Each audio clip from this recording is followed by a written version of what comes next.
Right. Hey, what's up everybody?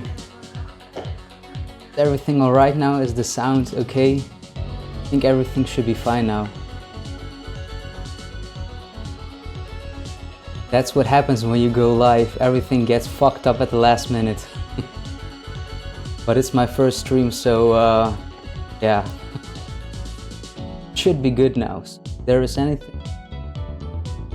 So yeah, welcome to the first ever Tekken stream. I'm very excited to do this, and let's have some fun, and in the meantime, you know, have a little chat. See how it all goes, so we can prepare ourselves for Tekken 7.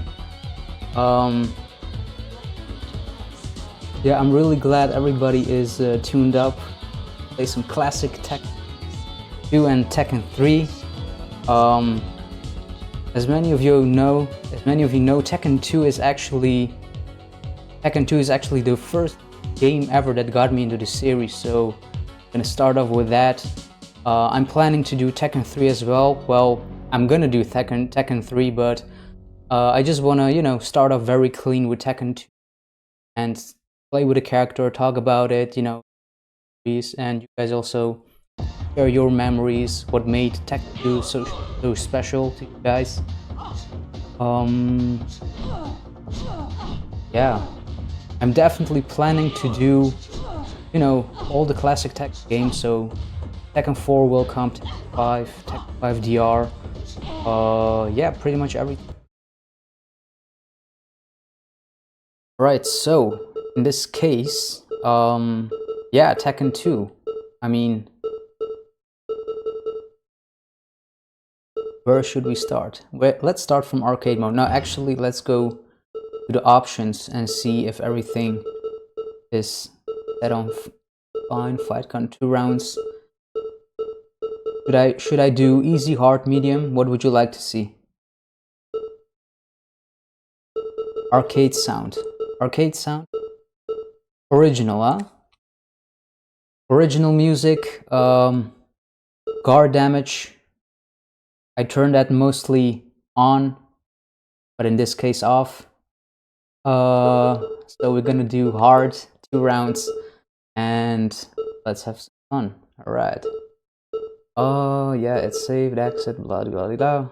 Right. Now in this case, this is the standard roster. I have all. Let's see. Have I unlocked somebody? No, huh? So. Alright, guys. Let's just... Which one should I choose? I'll go with Paul. I'll go with Paul. So, yeah. The Phoenix Smasher himself.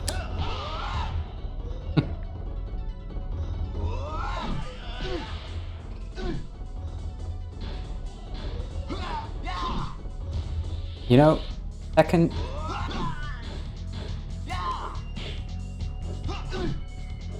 Jesus Christ.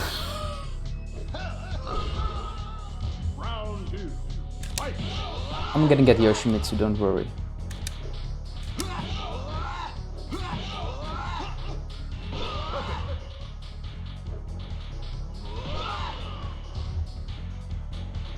So yeah, I'm playing Tekken 2 like from the beginning. Oh, let me actually put I'm turning up the audio of the game itself a little bit. Let me know if it works fine. I just saw that I had it on half.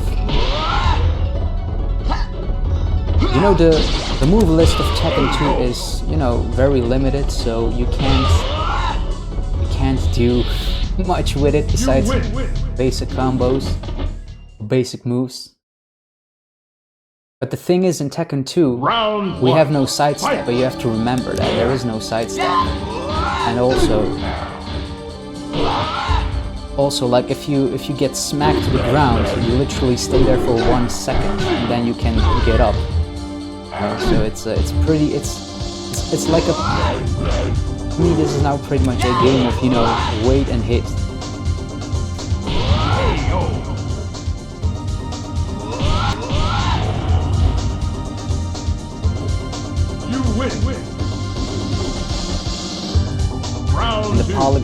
the characters flying everywhere, as you can see.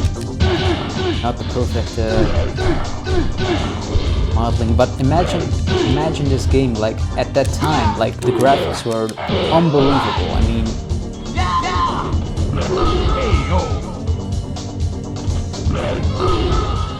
okay, game audio is kind of loudish. I will put it a little bit down.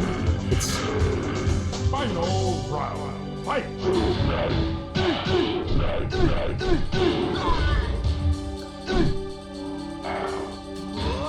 yeah, the wireframe mode, that's the first person mode, right? I think you have to unlock everything for the cheats to can have effect. Oh crap, I wasn't paying attention. Go again. And remember, you can use your stream, you can watch this in 720p as well, huh? I mean, I'm streaming it at 1080p, 60 FPS. You should be able to do it on 720 as well. You win. Round 2. Fight. Oh, damn it.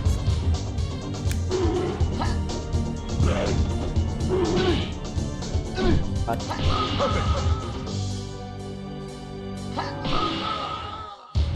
Okay, now I will show who's the king here.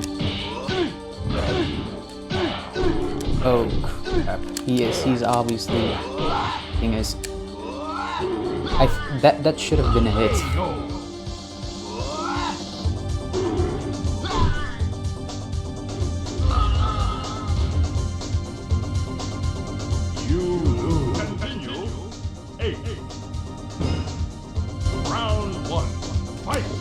Yeah, and obviously, guys, I've done some tests behind the scenes, you know, for my stream setup.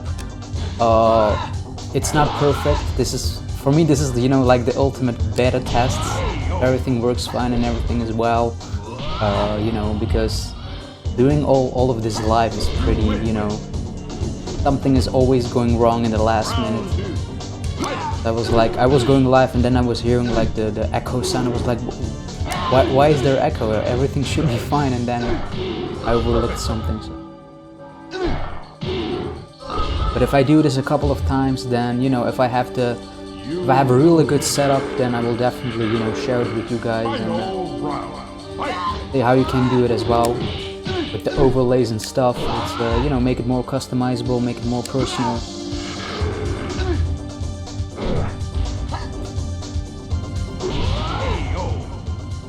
Yeah, Phoenix Smasher never disappoints. And from Tekken 2, I mean, ever since Tekken 2, Paul Phoenix has always been one of my mains. Like, with mains, I mean, you know, one of the characters I always played in every Tekken game, Law as well. Jesus. Bruce Lee, you know. Whereas Tekken 2 was actually the first game where I legitimately was like, yeah, we have Bruce Lee and Jackie Chan in a Tekken game.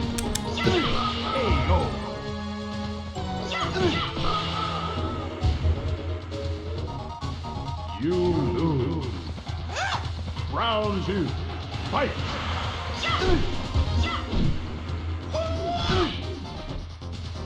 Oh crap.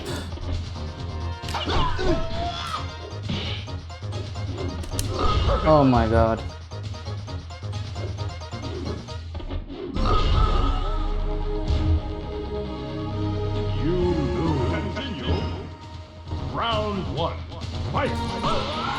In this case, it's Bruce Lee versus his buddy Chuck Norris, right? That's where Paul is also kind of based off. Chuck Norris.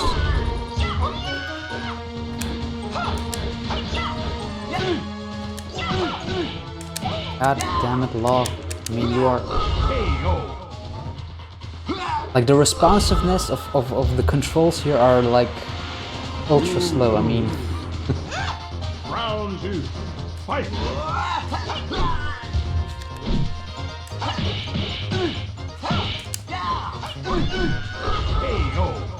That's... You lose. Continue. 8, 7. Round 1. Fight. So yeah, guys, are you guys excited about the two DLC characters from other video games?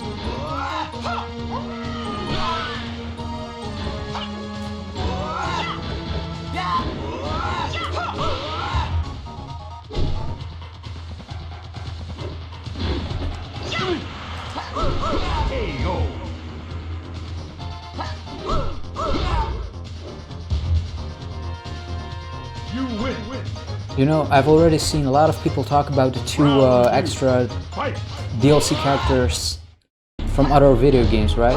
But you have to remember that it's after launch and it's purely as a bonus content. Like the first one is coming winter 2017.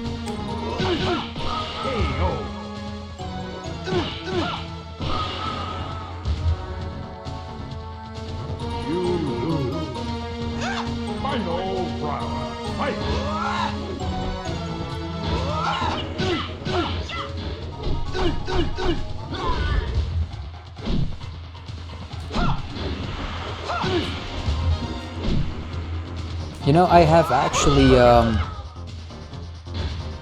recorded the video as well about the two DLC characters. Not so much on who I think they are, but more like what my thoughts are on those characters and what you kind of have to take into consideration and what this means for the game as well. So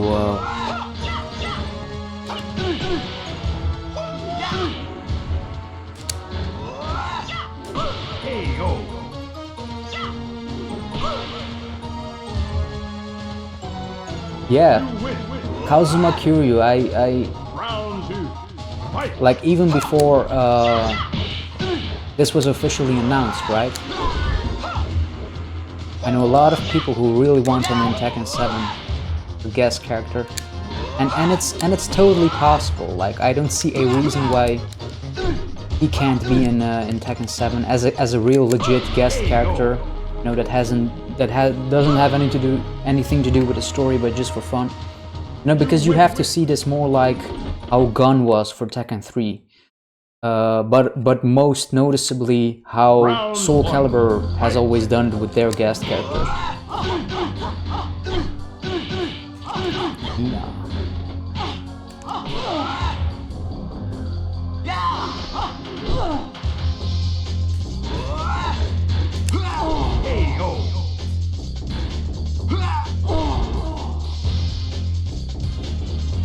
You win.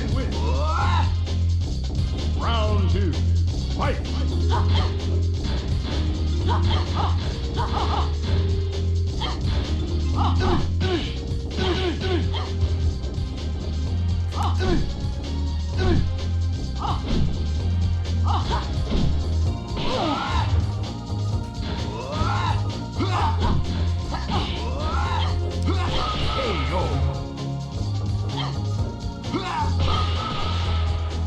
Yeah, Tony Tube, I agree with you. Like, I don't think they will reveal Jun either. Like, they will keep her a secret. That's what I think as well. I mean,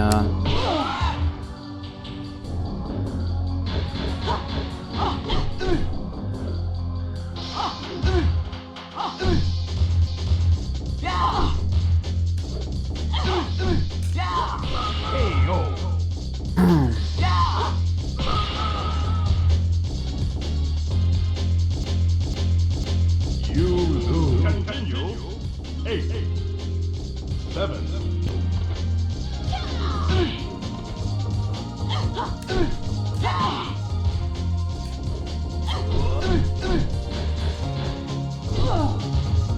but wait, I have this as well.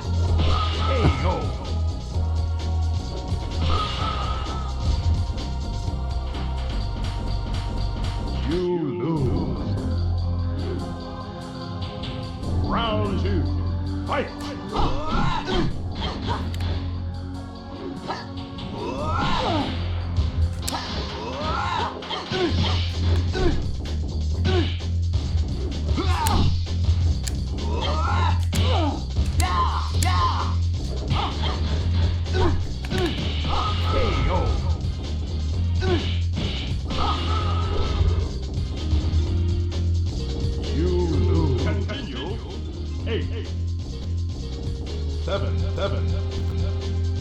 6, 5, 4.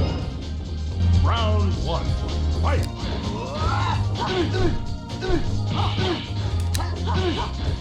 So are you guys looking forward to April for another character release for Tekken 7?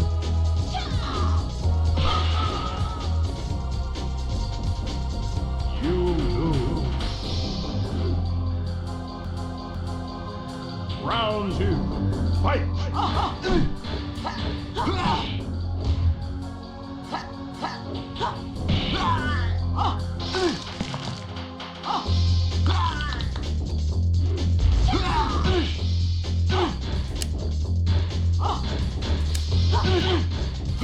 I'm getting totally owned by Nina here.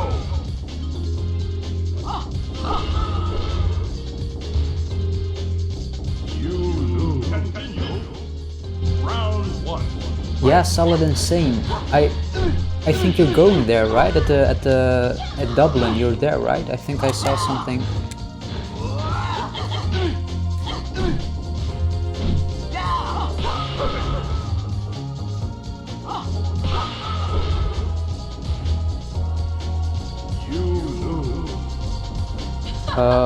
Will it be possible for having another Street Fighter character in Tekken 7? Well, look, it's definitely possible for sure. Now that they said like, hey, we are gonna get 2 extra characters as well from other video game licenses. It's definitely possible, but like if you do have the chance to bring other characters as well from other game series, then I would think it would be more unique to have characters from other games. If you do have the chance, if you can work it out. Because you don't want to make it too much like the concept of Tekken Cross Street Fighter.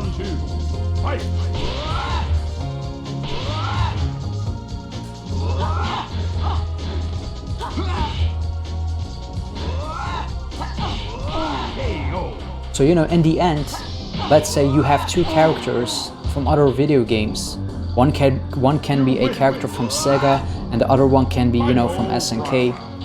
Then how unique would that be to say like, hey, you have Tekken 7, and you have one character from Capcom, the other one is from Sega, and the other one is from Konami or Activision, whoever it is, you know?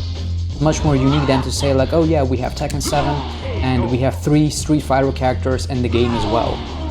Because in the mainstream media and the mainstream press, everybody is saying, yeah, Akuma is a guest character to Tekken 7. You know, he's brought there from the universe. But the difference is that he is really, you know, incorporated into the Mishima saga story. He was specifically chosen there.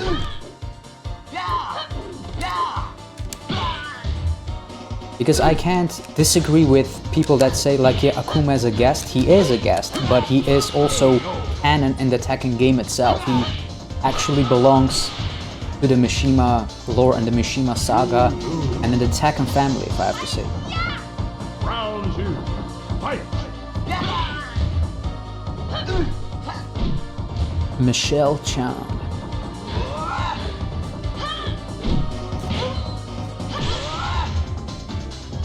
KO.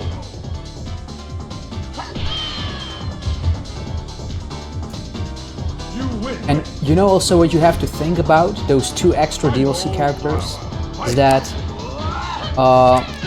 they never can be any characters that are really licensed to a platform, you know, to a company. Like, you've obviously the Sony exclusive characters, the Microsoft and the Nintendo characters. So as much as I personally would love to see, you know, a Nathan Drake or a Kratos from God of War, it can never happen because Sony will never allow that character to appear on PC or on Xbox. And the same goes for, you know, Microsoft licensed characters, let's say Master Chief or let's say, you know, Mario or Luigi from Nintendo or Zelda.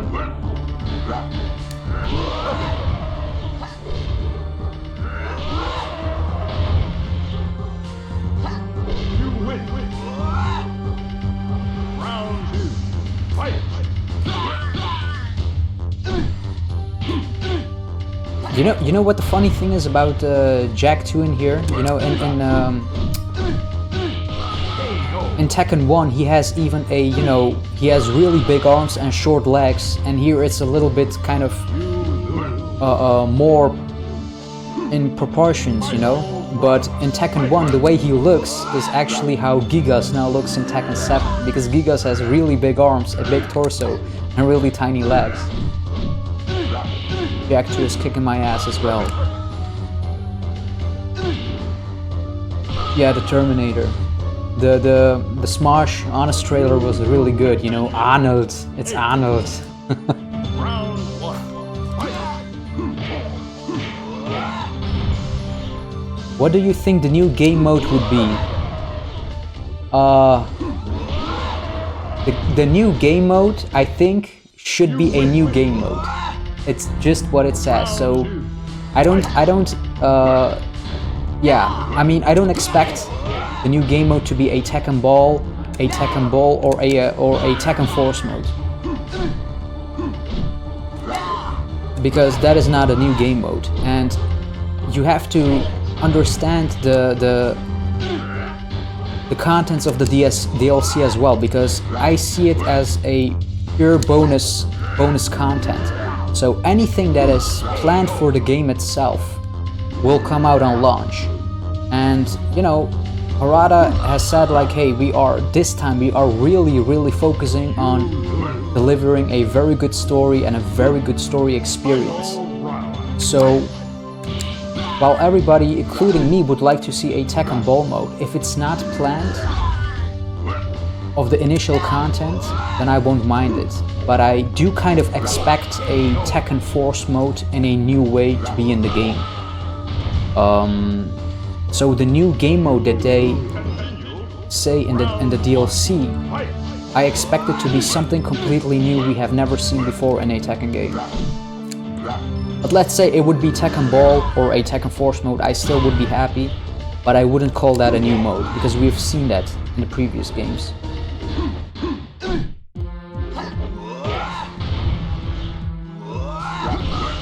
You have to remember, guys, I'm playing this game on hard, and the controls here are really, you know, stiff, especially when you're on the ground. It takes ages for you to get up. Round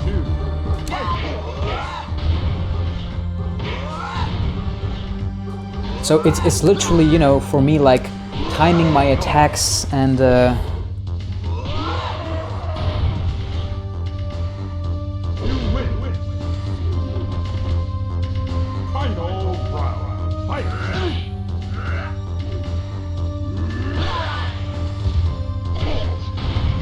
yeah, you see, PlayStation All-Stars Battle Royale, because Heihachi was one of them, that game was only for the PlayStation. Round 1. Fight!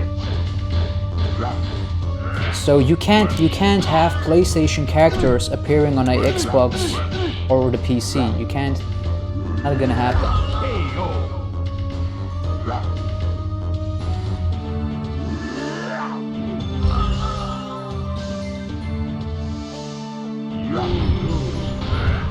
Round 2. Fight!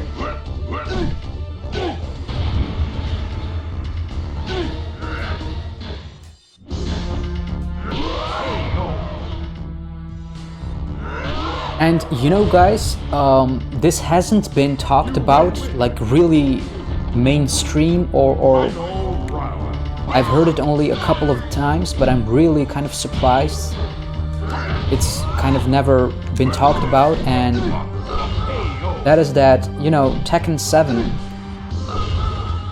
you know, will retell the Mishima saga events, because it's all about the Mishima saga, right? So the reason you are seeing Kid Kazuya is because we see something that we didn't know. And if you go through all the previous Tekken games, there's always something behind the scenes that we didn't know. So in a way, it will retell all those classic Mishima saga events. So, you know, why exactly did Heihachi shoot Jin in Tekken 3? You know, those epic moments, those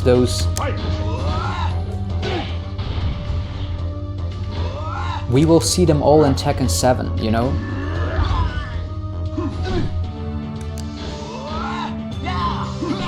Yeah, I think maybe I should, for the next round, you know, I should maybe put the difficulty on medium, because if I play the game and if I look at the chat, I can't focus on one of them. So, all right, wait, I'm gonna. Oh yeah, I'm gonna just finish this. God.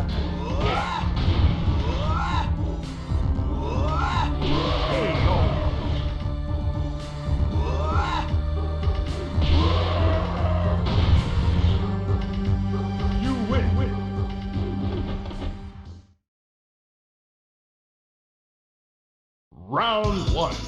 Here we have her, Jun Kazama.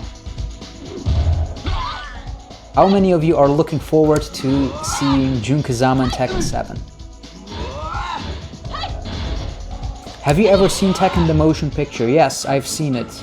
It's the very best Tekken movie ever made. Until now, you know? I mean, second one is Tekken Blood Vengeance, of course. And I've never seen the live-action versions, you know, the Tekken live-action movie. It's horrible. I've never seen it, not even the second one. And I never will see it, probably.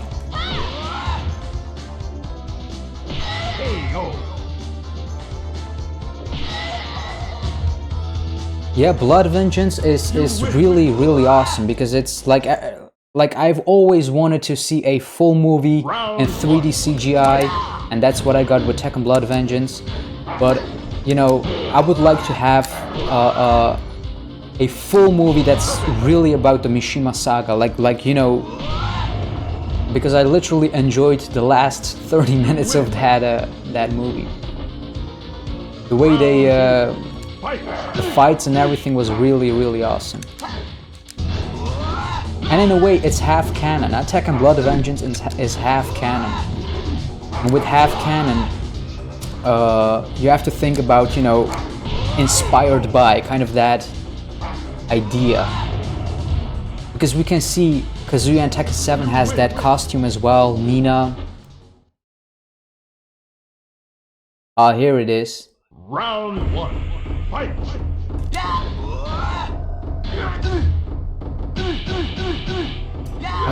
Do you think they will retell the Paul versus Kazuya event from Tekken 7, Tekken 2?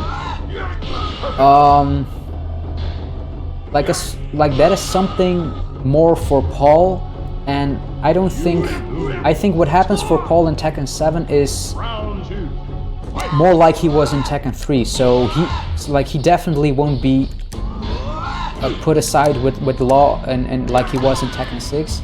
I still think he and Paul are the comic relief, kind of, next to Kuma, but they will still have their part, because I've never kind of seen that, you know, event happening with Paul and Kazuya like their rivalry, you know. I would love to see it, but maybe as a side story for Paul. When do you think Anna will be revealed? Well, next month is a pretty good spot, you know, the Dublin event. I mean, I'm not saying she will be revealed in April, but I do believe, and I am convinced that, you know, we will get a female character and a male character before the launch of Tekken 7.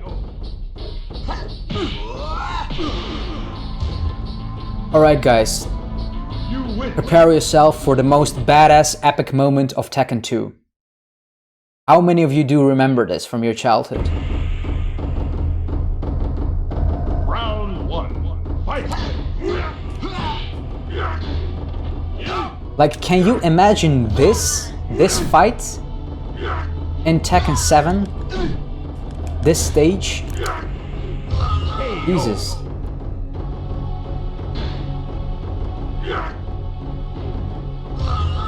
What is your opinion on the Tekken live-action movie? Absolutely dog shit. I've never seen it. When I looked at the trailers, I was like, nah, this This looks more like a fan movie, you know. It's I've never seen it.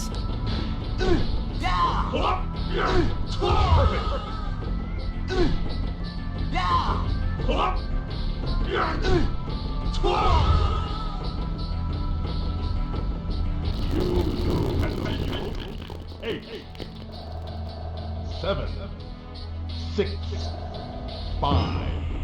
Round 1. Fight!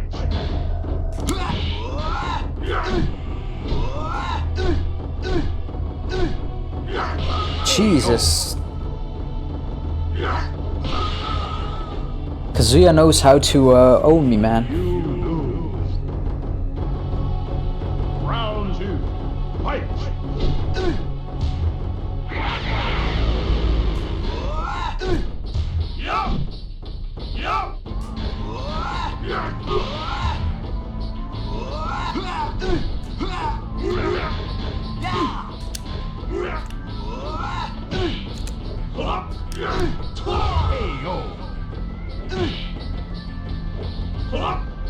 How do you think Jun survived, and why happened? What happened to her? Well, that's the ultimate question. She is missing. She isn't dead. Jin thinks she is dead. The whole reason for Jin to do everything he did was because, you know, of his mother. His mother kept him alive, and yeah, I would, you know, I think there is so much mystery to Jun that I think Tekken 7 is the ultimate chance to showcase that, you know, because I've seen a lot of people say like, no, this isn't, you know, she's not gonna be in Tekken 7, or she's dead or whatever, and she's something more for Tekken 8, but for me it's like, if you are gonna put Jun in Tekken 7 is the right time, because if Jun isn't in Tekken 7, it would be a waste, I think, and I would never want to see Jun ever again in a Tekken 8 or anything like that. Like this is the time right now. You have to showcase everything, or you know, this is the right time to appear. It's Tekken 7 is a very special game, you know, so enjoy the ending, by the way.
Alright, which character did I play with?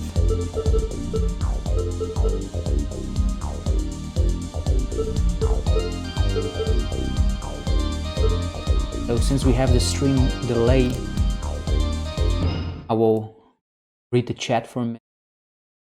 Lay, Nina, Bruce, Jun, Nina, Jun, Nina, Nina Hayashi, Nina Arjun. Yeah. Let's see how fast it goes. I'll start with Jun and talk about Jun a little bit more then.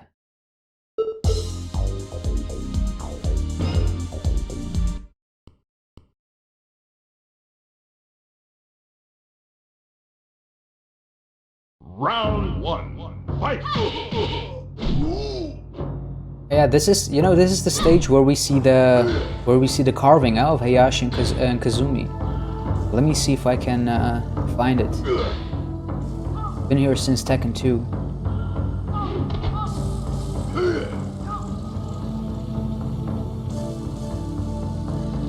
Is it? See if I...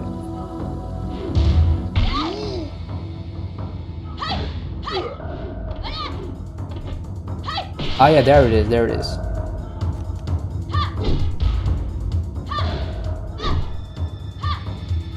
See it on the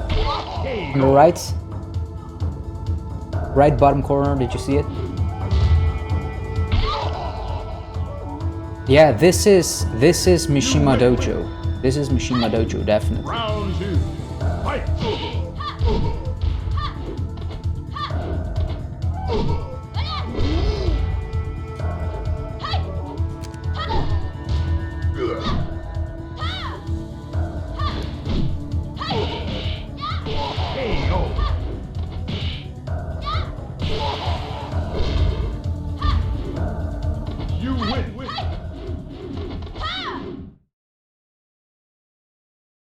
Hey Yellow, what role do you think Jin will play in Tekken 7 and where does Lee fit into the story? Well, Jin will be definitely part, of the Mishima saga and its conclusion, but I think it's more about Heihachi versus Kazuya this time, about the father and son thing. But I would definitely think that Jin will be more tied to, his origins and with Jun herself. And you know how Harada himself, he put out a tweet and said like, it's time to find out what the name Kazama means, the origin. I'm like, hey, that is very intriguing for you to say that. What does that mean? How can Jin find it out? Somebody needs to tell him, right? And of course, Lee Chaolan, he will pretty much, enjoy the show from his angle by helping Alisa and Lars. Because he hates Heihachi as well, and he hates Kazuya as well. He hates the Mishimas, so he definitely wants to help the enemies.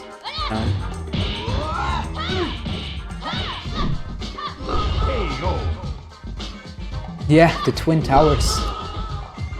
Yeah. I mean, Tekken 1 and Tekken 2 have, actual stages that are very, Round 1, fight! real life.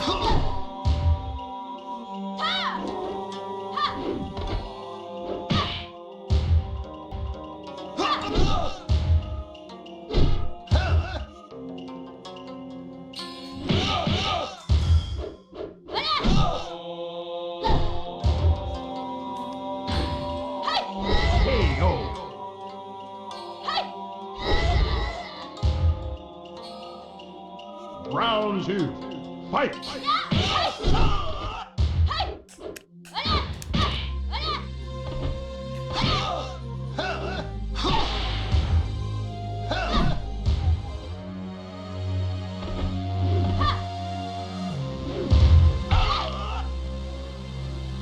Do you think Jun previous outfits will be in Tekken 7? Yes, if she's in the game, why not, right?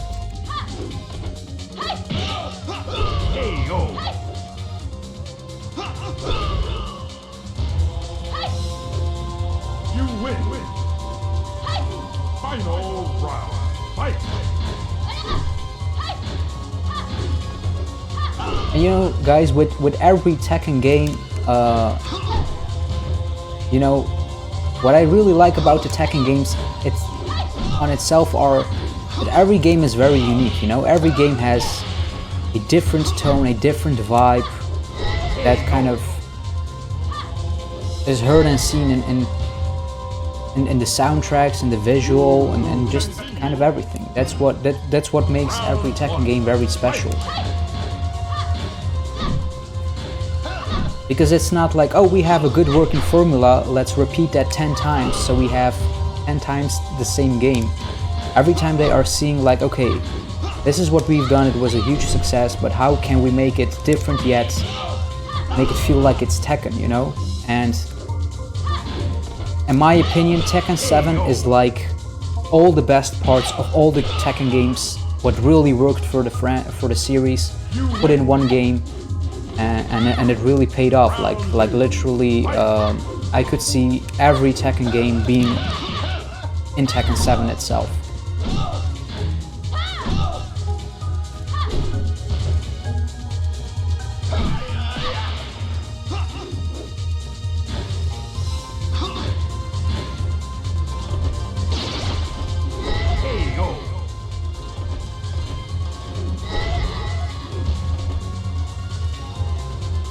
Who do you think is more likely to die in Tekken 7 and why? Kazuya or Heihachi? You know, that is a very good question, and one of them is going to die. And like my personal opinion on who I think is going to die is going to be Heihachi for sure. But it's more like I think it's the right thing to do, you know. It's but it won't be like oh, Heihashi's dead and he was the bad guy and that's it, now everybody is happy and the Mishima saga is over. But this time we will kind of see his side, his point of view of why he did the things he did, and at least, you know, you could understand the things from his point of view. And this time he, you know, has regret on what he did, and maybe he's like, yeah, maybe the things that I did in the past wasn't the best thing. So it's more like that we can understand his character, his personality, because, you know, many would see him as the bad guy, but a bad guy never sees himself as the bad guy, just the thing that he is doing right. And of course for Kazuya it's a very different story, you know, because he hates his father for everything he did, and he tried to kill him many times, it didn't pay off. Yeah. But you know, like with every Tekken game, you also have, you know, multiple endings or alternate endings. Like let's say for Tekken 4, right? I mean, you could see that it was all about the Mishima. So playing with Jin, Kazuya and Heihachi all lead up to the same ending, but with various alterations. And one of those alterations, you could tell like, okay, you could tell like which one would have been the real ending. And I think something like that is going to happen for Tekken 7 as well, because I do think like there will be the option for either Kazuya to die or Heihachi to die. But it doesn't need to mean that both endings are canon, because one of them is going to be real canon. That's why everybody is about, yeah, are you Team Kazuya or Team Heihachi? Because there are definitely people that are like with Heihashi's side. There are definitely people that are with Kazuya's side.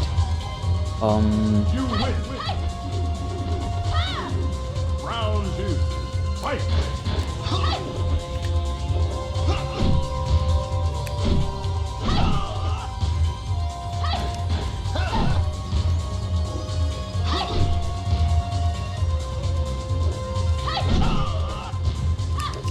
even do a proper combo. Like the response of the controls are.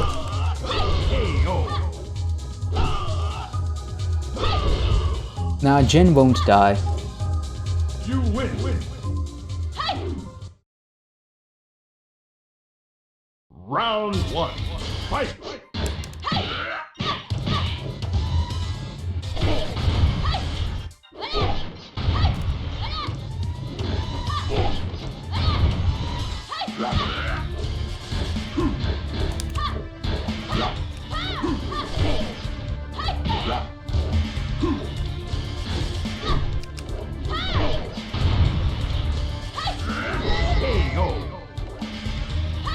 Do you think Baby Kazuya will be playable? You know, it's a very tricky question because I think if it was up to Harada, he would be like put him in the game no matter what as a playable character. But in this time of age, it's like if you put a child in a game, you know, and you can beat him up and things, then you know, it can be.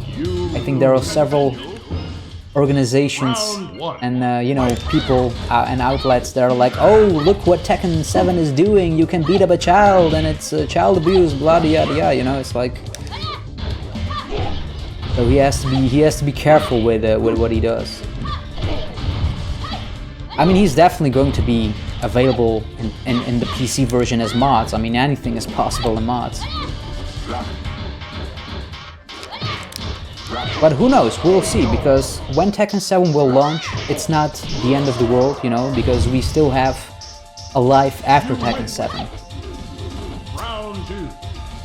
And where many things are possible with updates. So who knows, maybe not at the beginning, but maybe in the future. If people really demand him, if they are like, you know, not spamming, but they're like, hey Harada, please put Kid Kazuya in the game, man. We want to play ranked with him. We want to kick everybody's ass with Kid Kazuya. We want to, you know, we want to humiliate everybody with the Junior Dorias and everything in it. Final round. Fight.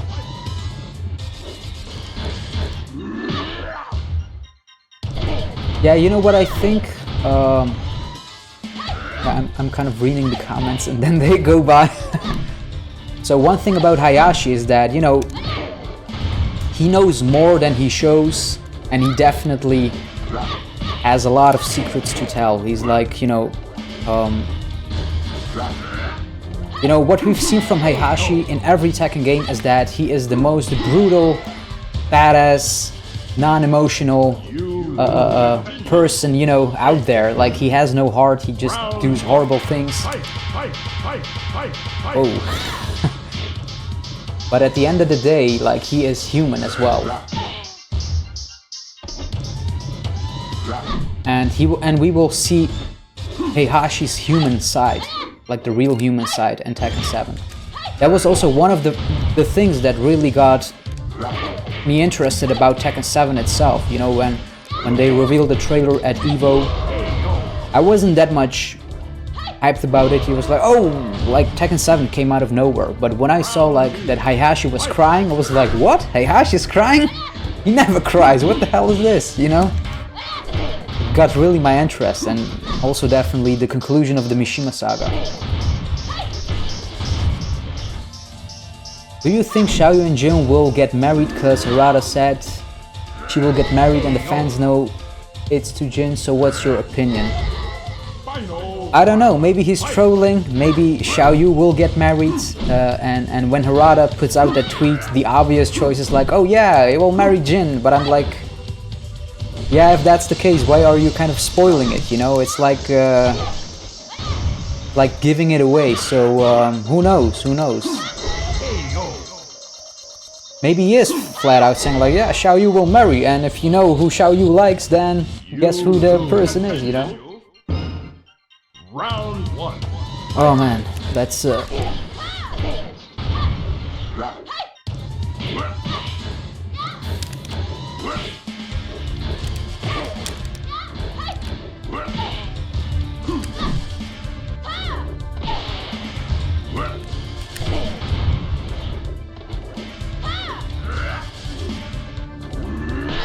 Alright, Jun Kazama is definitely dead now. He won't come back. Tekken 7. There she is, she's gone. Round 2. Fight!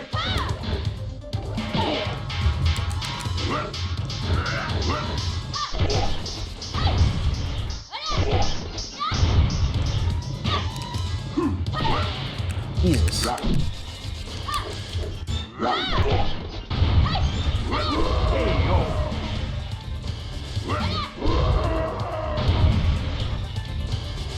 You win. Final round. Fight!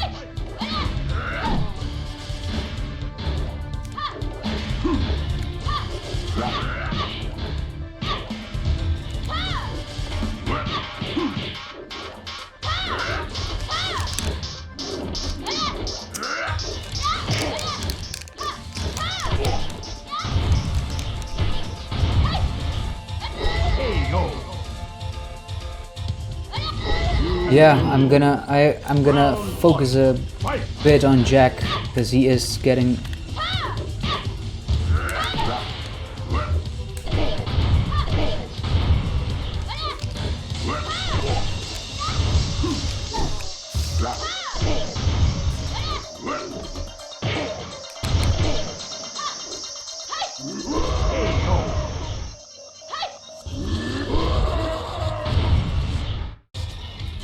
You win. Round 2. Fight!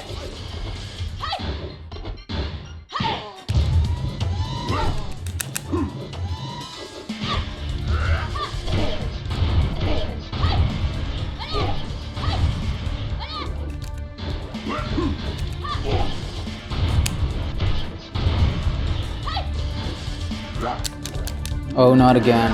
Jeez. Final round. Fight!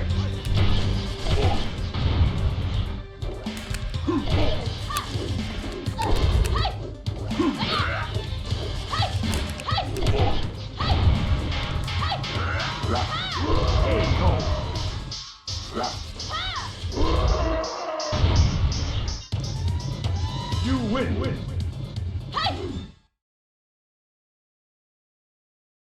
Round 1. Fight!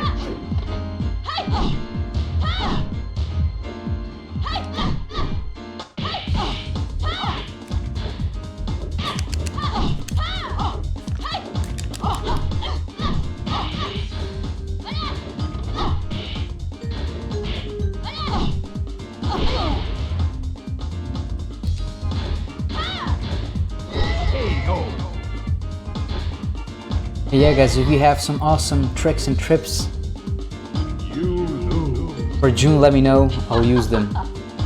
Round 2. Fight!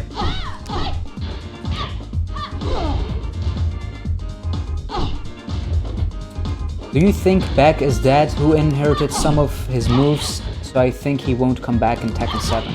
No, I don't think Beck will come back in Tekken 7 as well, and Hwoarang is pretty much the ultimate Taekwondo fighter.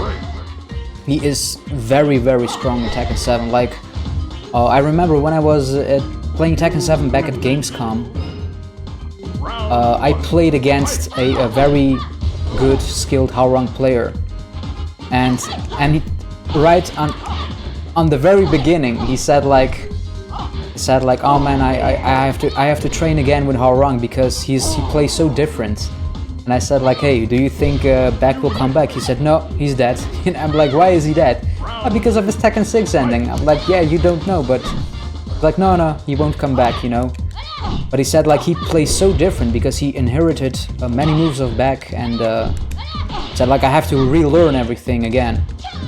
Well, not everything like 100%, but like strategies and moves, because Tekken 7 really plays different. It's not comparable with, you know, Tekken 6 or Tekken Tag 2. It's really different. Like when I played Paul, I was like, yeah, I'm like getting really familiar with the system and the mechanics. Final round. Fight!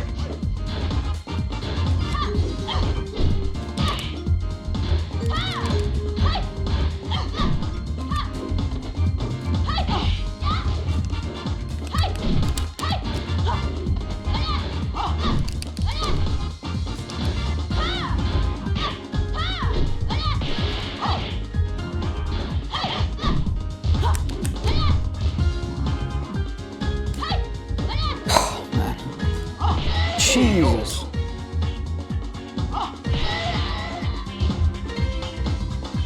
You lose. Round 1. Fight!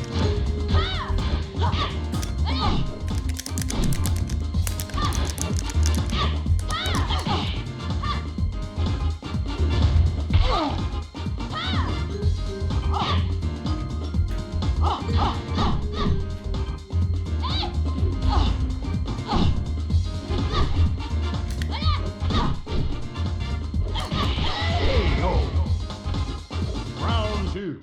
Fight!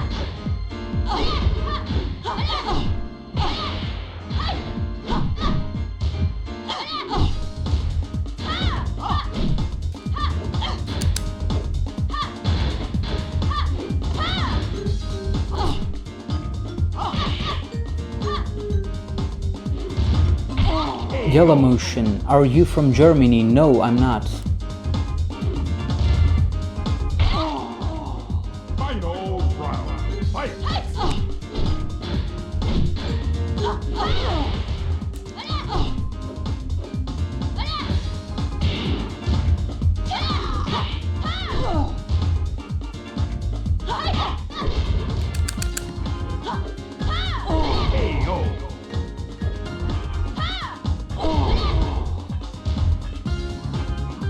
You win. From where are you? Actually, I'm from the Netherlands. But I don't live in the Netherlands as of right now. No, I'm not from Germany, but I can speak a little bit German as well, so it's not the best. But I can understand it much more better than speaking it. Also, alles ist gut, ne?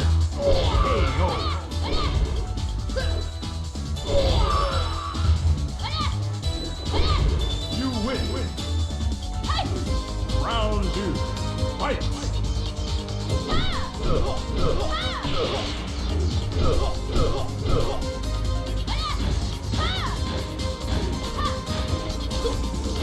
But that's the thing. I don't sound like a typical Dutch person, you know what I mean?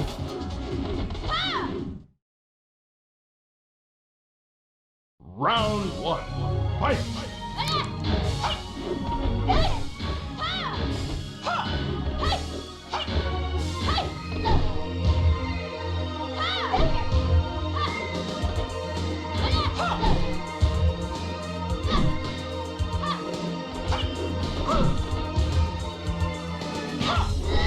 Oh, du sprichst Deutsch. Ja, ich spreche ein bisschen Deutsch. Nicht so gut, aber es geht. Aber ich verstehe es viel besser, als ich spreche.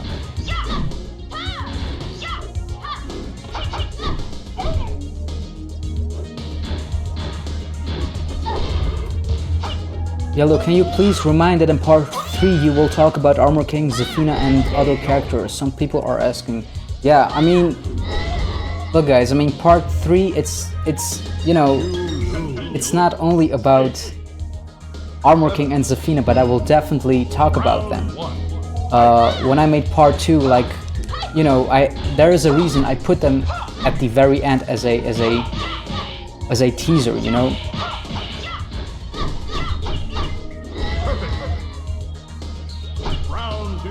Because you can imagine, it's literally more than a half year ago since that video was uploaded, and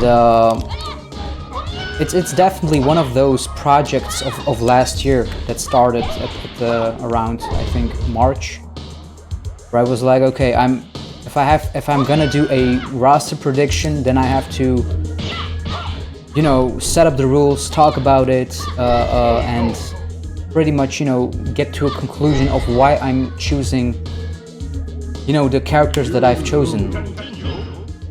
Round 1. Fight! And part 3, you know, the things that I want to talk about part 3, I just waited for the right moment because I already anticipated so much things with, you know, DLC and support after launch and all kind of things like that, but at that time you can't talk about it because it's like, oh yeah, how are you going to tell it, and it would get too much difficult and too much lost in my opinion. But now we know, like, we have DLC, we have support after launch, and we have guest characters and everything like that. It's much more easier for me to talk about those topics as well, and definitely Armor King and Zafina are like the reason I decided to make a part 3, you know? Because like I've said this many times, like in a nutshell, you know, I do think both of them have a kind of 50-50 chance to be in the game or not to be in the game. That's the thing. And it will mostly depend on the demand, but also like which characters are really planned for Tekken 7.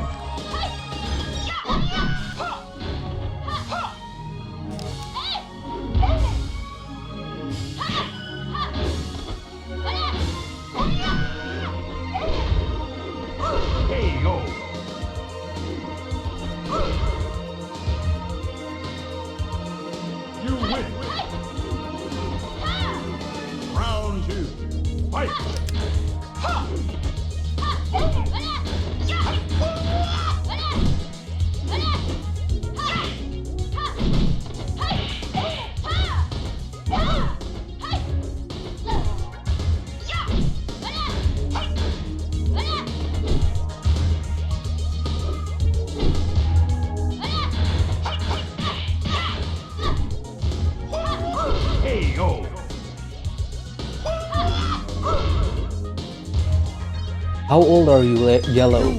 Right now I am 29. But age doesn't tell shit.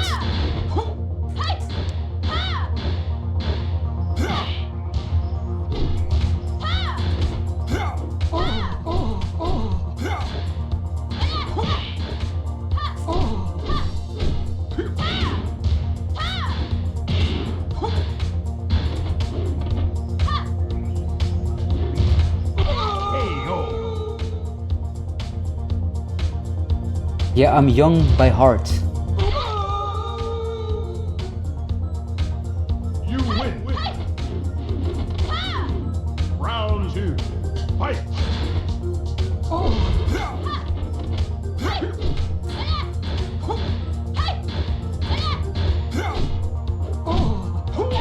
Yeah, this year I'm turning 30, and it will be the end of the world. I guarantee that.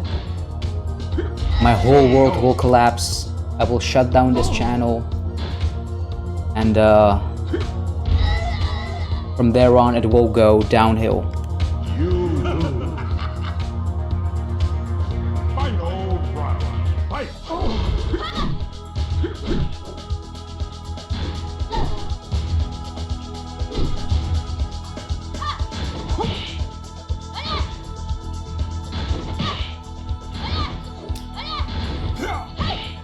So look guys, it's very tricky to say where I live, because like at this moment I kind of live at the border between the Netherlands and the Belgium, and most recently, you know, with work and everything, like my work is right now in Belgium, so I'm gonna pretty much move in Belgium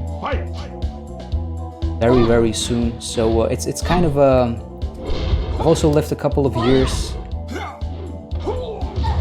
outside of Europe, and yeah, it's but I totally grew up in the Netherlands. That's it's part of my childhood, with the most beautiful weather, the sunshine, and everything like that. You win. Round 2. Fight.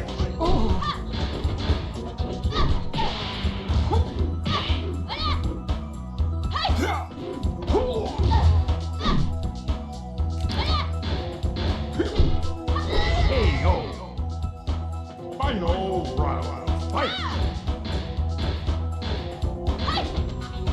Wang is kicking my ass. He is. Jesus.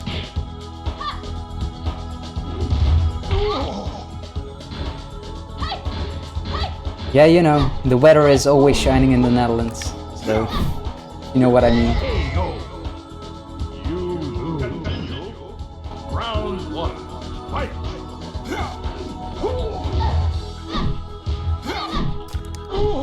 But you know, guys, as far as, you know, age, I mean, I have met people, I've met colleagues who are like, you know, they're like 40 years old, 45, but deep down inside, like, I'm like, you're totally 20, 21, 25, like, you're young by heart, and that's the spirit, you know. It's like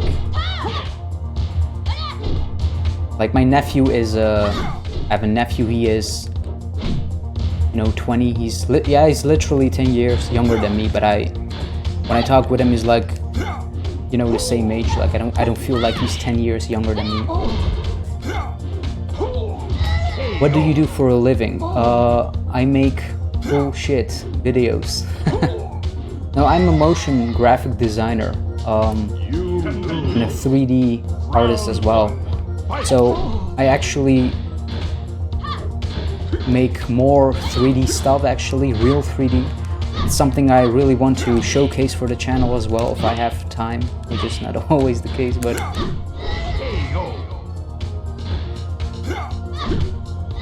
you know, in general, video games, the CG endings, especially the CG endings of Tekken 3 itself,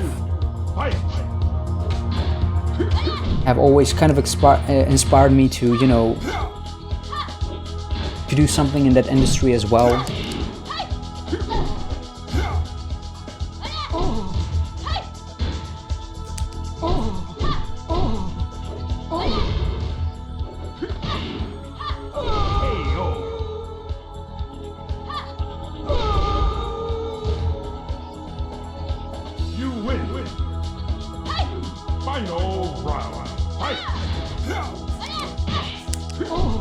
Yeah, if you like, I have like really big plans for my channel after Tekken 7, after the launch, and I still want to showcase you guys the 3D stuff, like, and back in the days I said, like, if I had a really good reason, a really good, you know, idea to showcase that 3D stuff, I would do it. And it's in the making, that's all I can say. But like, if I myself get very hyped about something, then you know it's gonna, you know, deliver on every front. Round 2. Fight.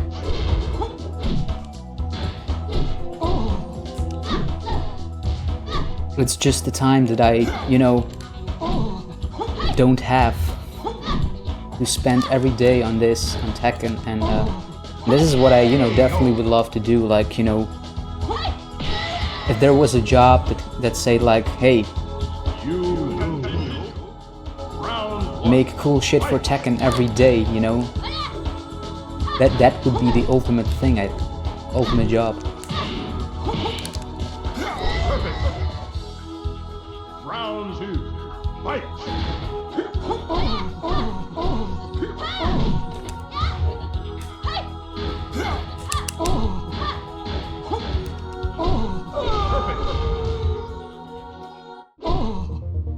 That 3D Jin image you showed me with my birthday, yeah man, yeah, Jun Kazama, that is actually a screenshot of that 3D project. Like, I was literally, like, there was a time when I was not that active on my channel, and I was pretty much, you know, not taking a break, but like, hey, what should I do next, and what should I prepare next? And I actually did some work on it.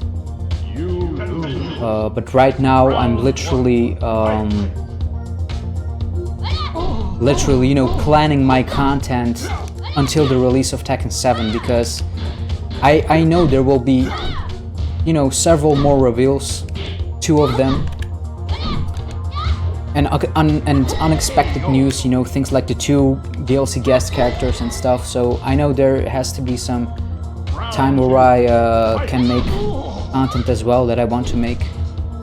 But right now at this point, I've definitely, you know, planned every video I want to make until the release, because there are several stuff I just want to show and tell before the game comes out, and I can have inner peace with myself.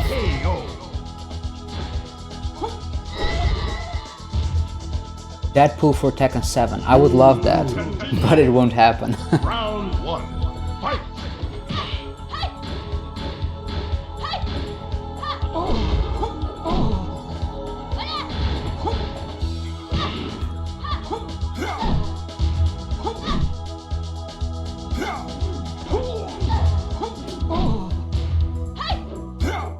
Yeah, you know, there are several pictures I posted on Twitter of, you know, 3D logos of Tekken, Kazuya's fist, Iron Fist, kind of 3D images I posted. Those are part of the new kind of 3D project that I'm working on. It's right now it's on hold, the same way that Tekken Cross Street Fighter is on hold. But when I do have the time, I will definitely continue it, because I'm just gonna say this, like, I have a preview from start to beginning, and every time when I see it, like, I can't wait to make this happen and showcase it. Because I don't want to kind of brag about it or sound too egoistic about it, but it's literally like I'm going to go all out on that one. Like, literally, the love for this franchise, I will make it, you know, the best way I can, like really showcase what I can, and also kind of showcase what's possible in the community, you know? Like, it's definitely for the people that have been with me with this channel ever since, you know, day one. It's like, because when I started with this channel, I was like, yeah, why should I kind of spend my time on it and make the content quality-wise better and better each time? But I could definitely see the rewards, and with every video that I do now, I, you know, really want to showcase that it's, you know, of course the value is the most important thing. It has always been about the value, but I just think that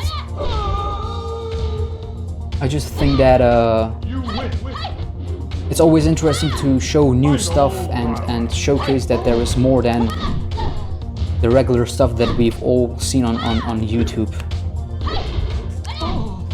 Because if you look at my very first videos, you know, it's like very simple, like, you know, editing and stuff. But now with every video, I'm like, okay, I kind of know what the audience expects, and I'm also loving to make those videos. Because after all, I'm spending my time on it, and I'm like, if I spend my time, I can make it good. Why should I make it bad? I'm already spending time on it. Let's make it good.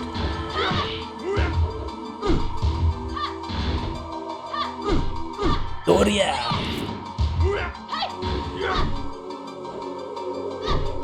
How many of you are also, when you play Tekken game, you start to kind of mimic the sounds, you know? Dorias and the ha, you know? Oh! Round 2. Fight! It's a common thing for me to do, kind of like... Oh crap. Kazuya, how can you be so... against Jun?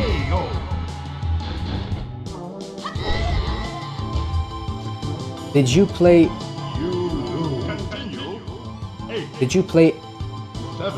GO2 from MGS4? If so, the modders of the revival announced they were going to... Yeah, I mean, I'm also a huge Metal Gear Solid fan. I mean, I love, like, literally 2 games of my childhood that are very dear to my heart are Tekken and Metal Gear Solid. And I played the shit out of MGO2.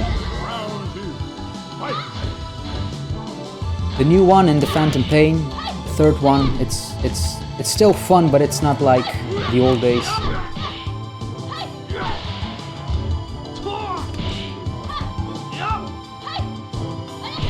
And I mean, everybody hates Konami for a very good reason, right? And like, they have so many opportunities to still keep those loyal MGS fans by their games. And I'm like, if you just put out MGO2, you know, people would buy it, people would play it. Yes, Devil May Cry, I love Devil May Cry.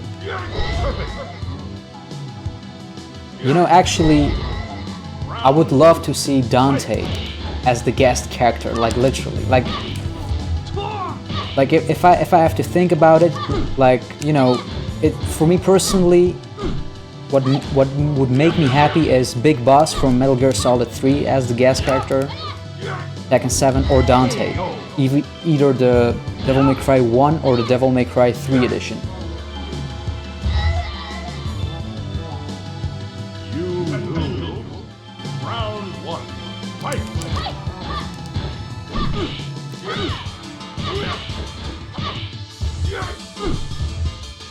Yeah, you know, but the thing is, you know, Dante has a gun and a sword, but he also can fight really well, so in a sense, he could definitely fit into the system and from once in a while use his guns, because after all in Tekken 7 you have customizations where you can use guns as well, right? So it's not like totally banning the rule. But as a rage art of Dante would be definitely, you know, like totally fitting.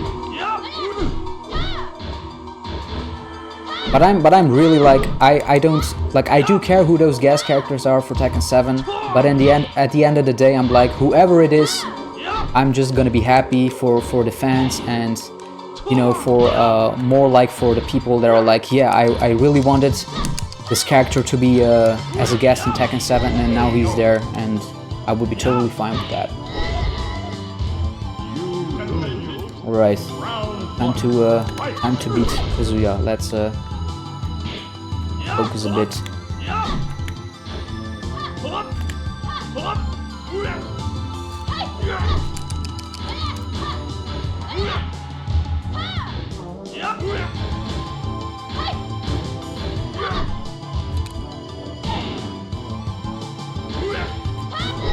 God.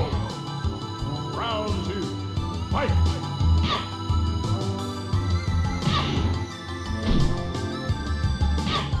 Kazuya is a tough... Oh my god, he is just owning me. Round 1, fight!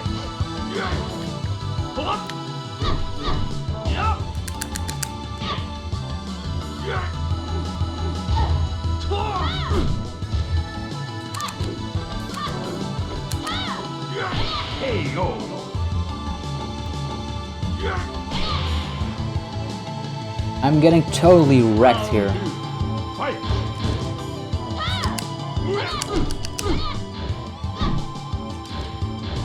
Oh, and also everybody that is from the Netherlands or Belgium, there are some planned events for the Netherlands, and one is announced for Belgium as well, but if everything goes well, they should announce it.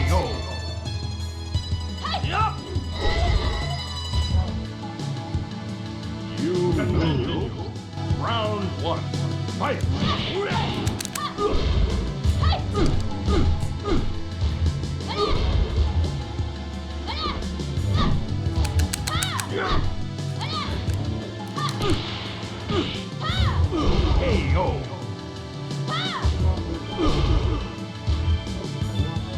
Round 2, fight!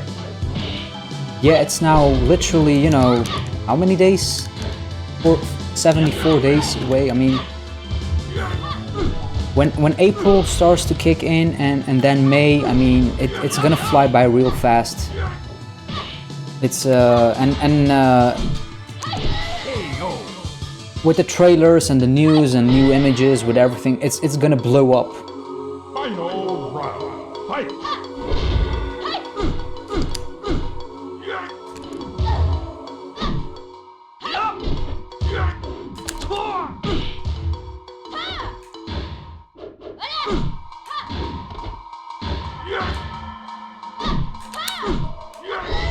Oh my god. You lose. Round 1. Fight!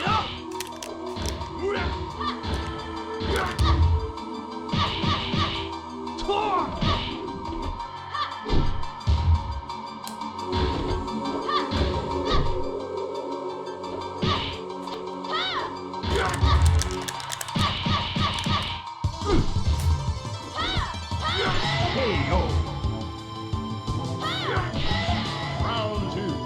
Fight!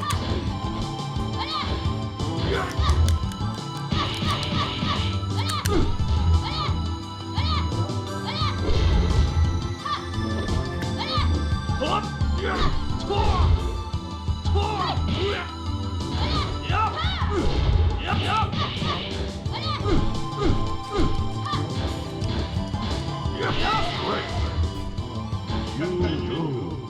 Round 1. Fight!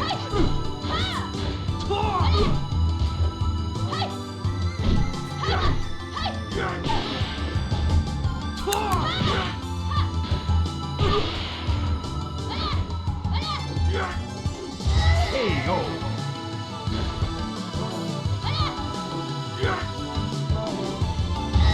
Round 2. Fight!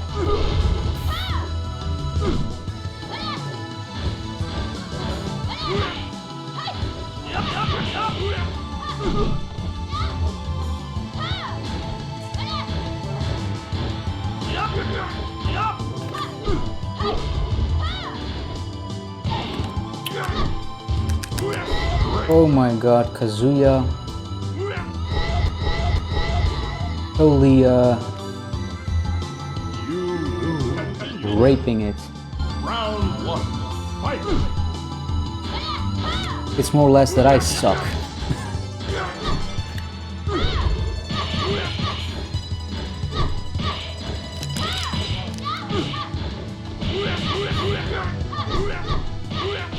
Wow. Round 2. Fight!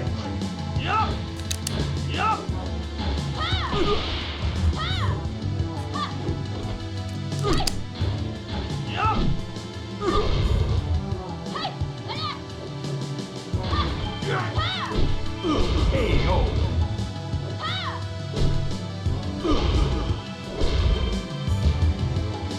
You win. Final round. Fight! And also, you know, with Tekken 2, since Kazuya is, you know, one of the main characters, he is literally the end boss of this game. So it's literally you having your main guy as the bad guy in the game. Round 1. Fight! Because it's all about how you look at him, you know?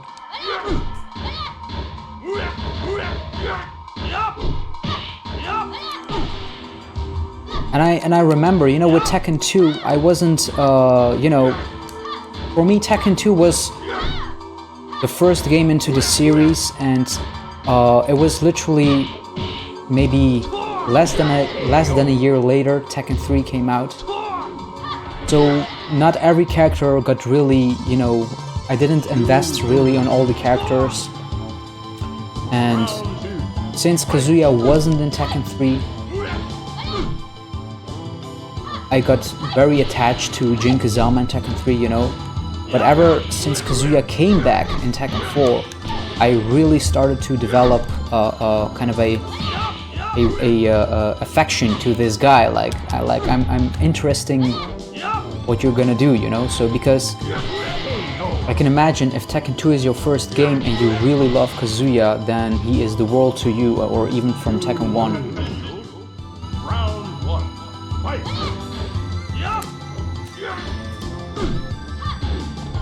Because you know what the funny thing is like with Tekken 3, because the new revamped cast,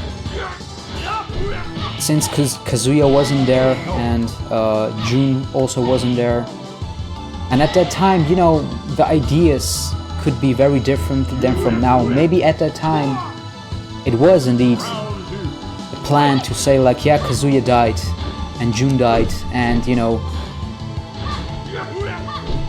Jin is there to avenge his mother and everything. But since they got a huge response to Tekken 3, like, where the hell is Kazuya, you know? You can't kill him, that is just no way that is happening. They brought him back as the center point of Tekken 4. I mean, it was still all about Jin, but... You win! Final round! Fight!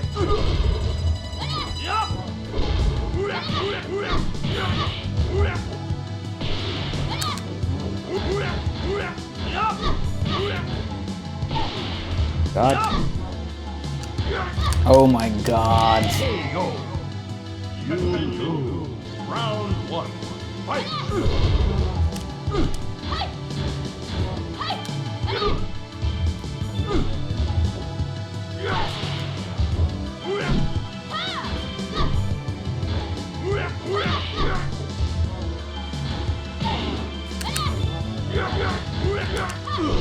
KO. Round 2. Fight!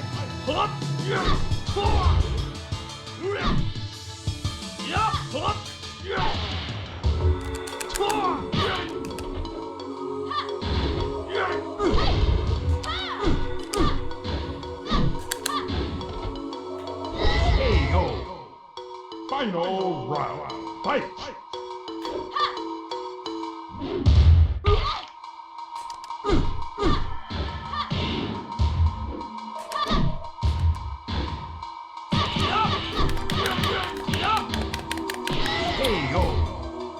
You lose. Round 1. Fight!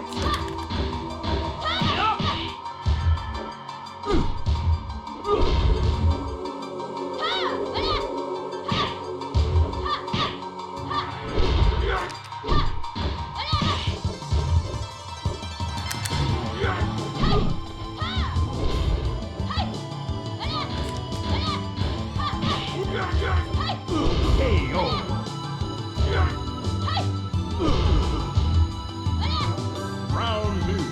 Fight!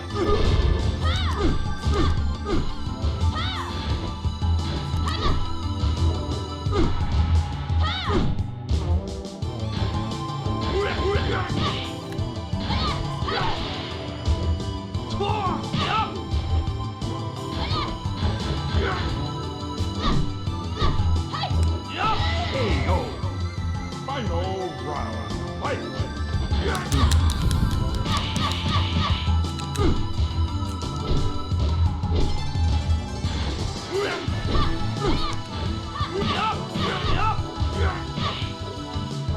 Oh my, that hit. Jesus. You lose. Round 1. Fight!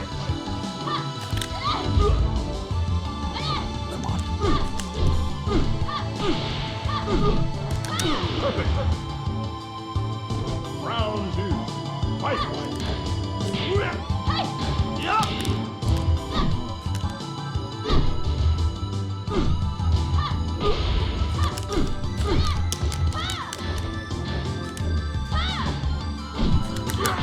KO. Final round. Fight!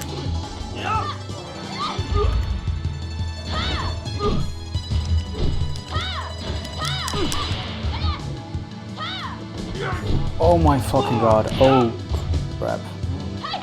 Oh my God. Oh my fucking God. No fucking way, man. You lose. Continue. Round 1.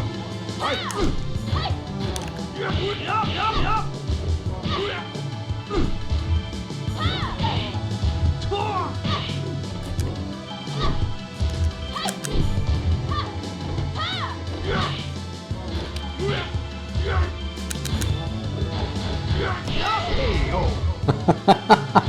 This is ridiculous, man.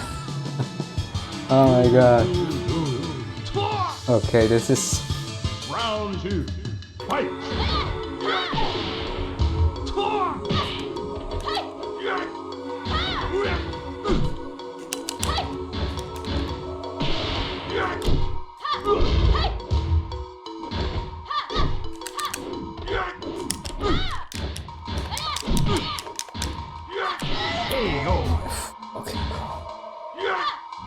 Any help, guys? What is the best defense against Round 1. Kazuya?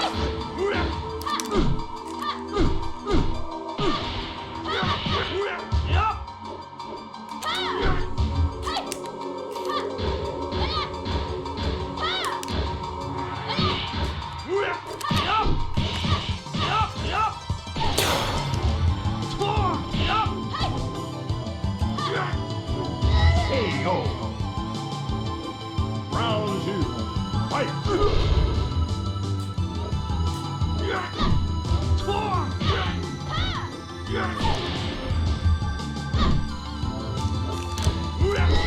KO. You lose. Wait, Round 1. Fight. let me see.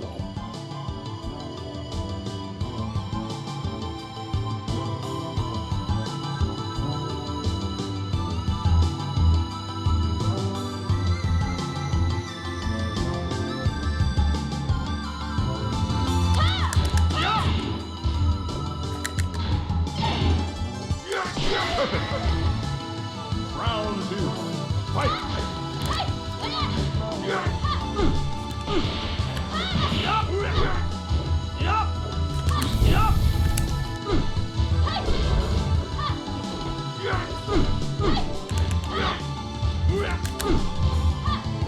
KO.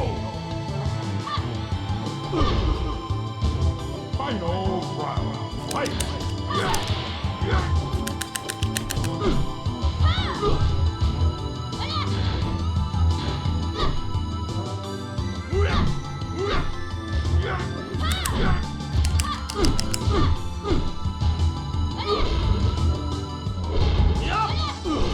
Thank God!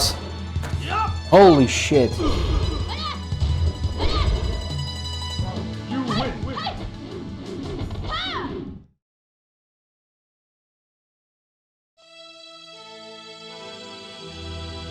Round 1. Fight.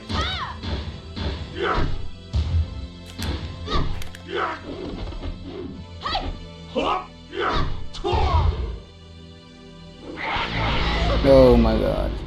Round 2. Fight.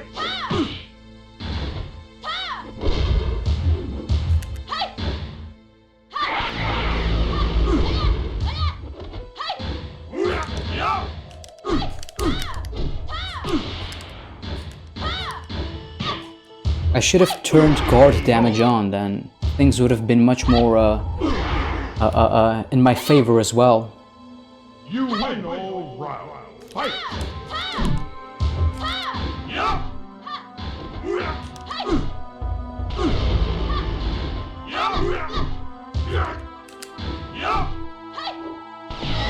KO.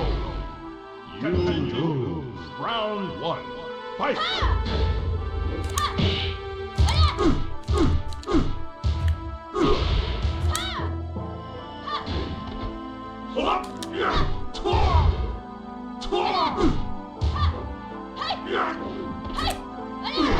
KO.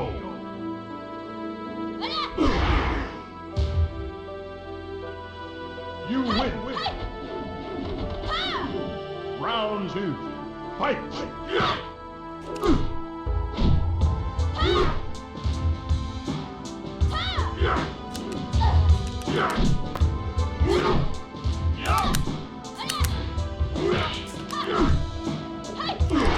KO. See, that wasn't hard. Like I said, Kazuya is the real boss of this game. Alright, I think it's time for Tekken 3.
Alright guys, I'm gonna prepare Tekken 3. We'll be right back.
Alright guys, let's play some Tekken 3.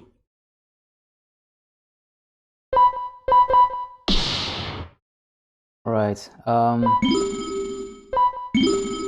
well, the controls should be better, so I would have more options, but in this case, yeah, let's do hard, let's see how it goes. I'm gonna put car damage on. What about the soundtrack? Original arcade or console version? Which one do you guys prefer?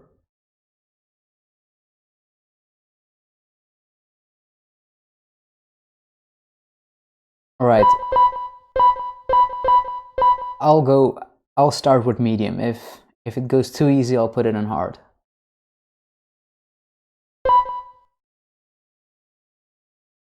Remixed. Okay. Alright, as you can see, pretty much I have nothing unlocked, so I think I've played this one time, but yeah, which character should I choose?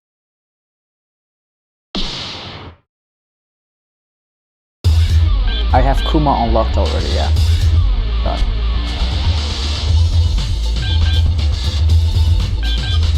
Did I start with Jun? Jun Kazama, yeah?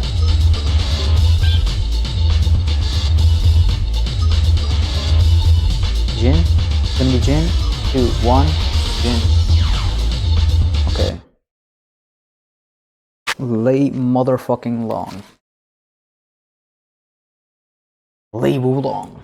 Round 1, fight! Oh yeah, the controls are definitely better.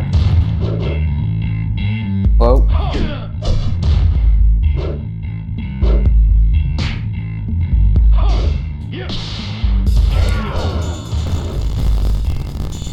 Definitely much better controls than Tekken 2. Round 2, fight!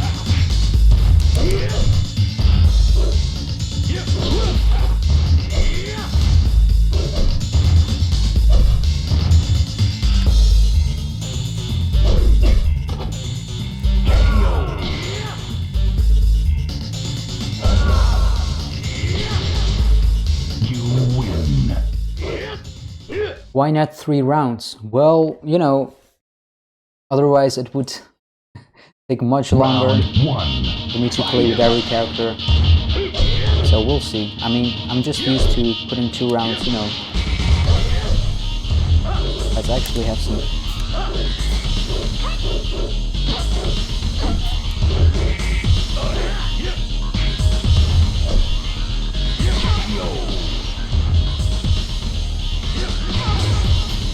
And I mean, you know, you can tell how much they have stepped up the game, you know, for one console. They started with Tekken 1, then Tekken 2, but I mean, Tekken 3 was, you know, one of the greatest PlayStation games ever made, I think. One of the greatest, you know. Of course, you have Metal Gear Solid as well, Final Fantasy. Pretty much a defining era for PlayStation itself.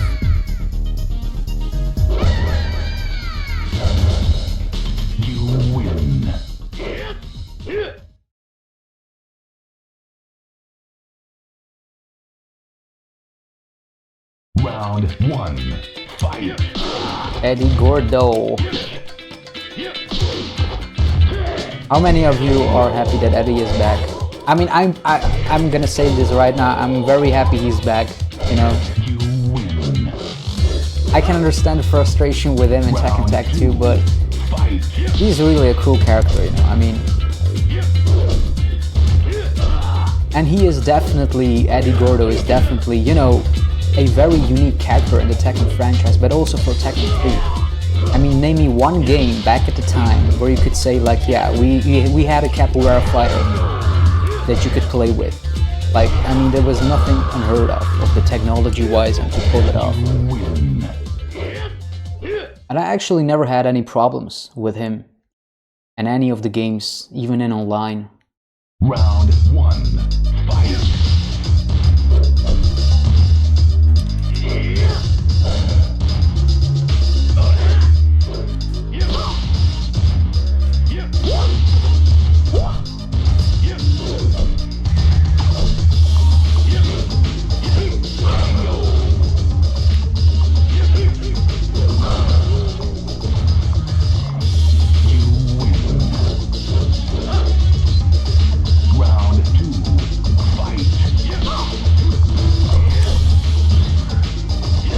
Yeah, Elena from Street Fighter, I understand, but like purely 3D, you know, as in it's a 3D fighting game, because I know Elena from Street Fighter is also capoeira, but I'm purely talking about a 3D fighting game where you would have a character as Eddie that represented capoeira as a fight style. Round 1, fight!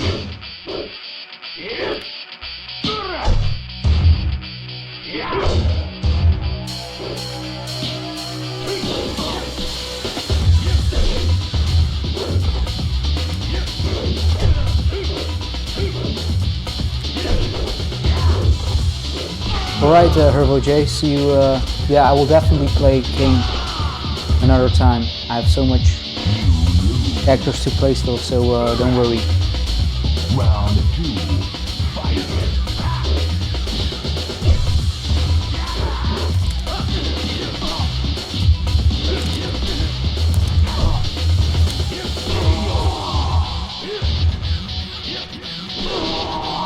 Yeah, I mean, just the controls of this game is a huge step up.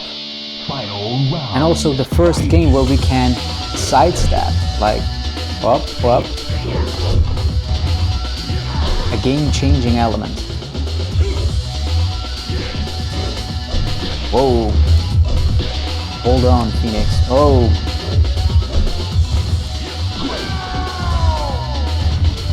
See ya, RJ.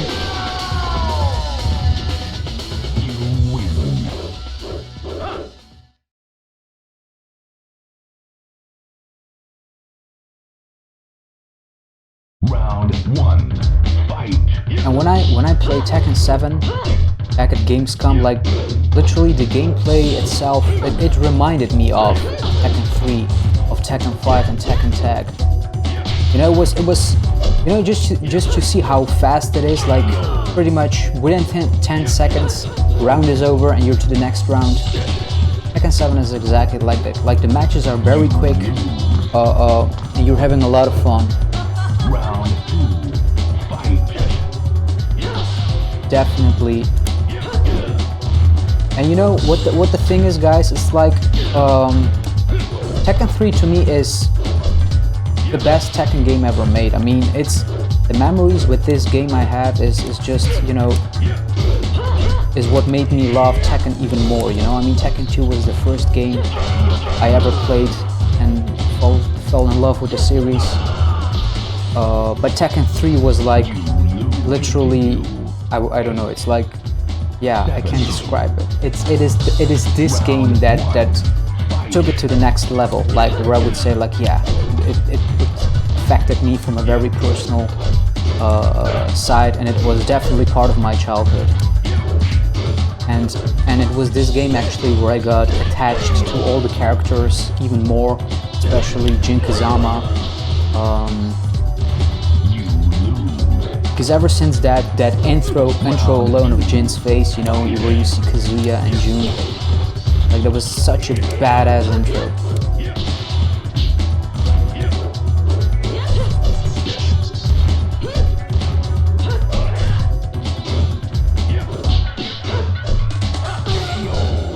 Yeah, Tekken 3 at that time, it was so revolutionary, so great. Like it's the memories that can't be surpassed, you know what I mean? It's like right now with Tekken 7, you know, I still believe Tekken 7 is going to be the best Tekken game ever made. But it's not like, if you have to say like what is better, Tekken 3 or Tekken 7, you should be asking more like, you know, can you replace your memories? Because Tekken 3 is all about nostalgia, and no other game, not even Tekken 7, can replace those memories, those nostalgia moments that I have. But if I now play Tekken 3 as a game, it is still very fun. It's like, you know, I have tons of fun with it. It still holds up to this day with the amount of content that it has. But like, if I have to be honest, like if I have to be honest, I would play Tekken 7 any day over Tekken 3, just because it's the more better Tekken game as far as gameplay, you know what I mean? And I think once everybody gets their hands on Tekken 7, as far as gameplay wise, you can also feel that, you know? Because I think this time they've really nailed it of what Tekken is all about. Like they pretty much learned from every Tekken game and they come up with the best formula to, you know, what suits them best. Because that's what I like about Harada and the team itself and the series itself. It still keeps evolving, it still keeps changing. It's not like, oh, we have a golden formula, let's do that for every game in itself. I mean, in my opinion, Tekken 6 was the worst game of the series. Gameplay was really good, but story-wise, execution and everything that had to do with it was really bad.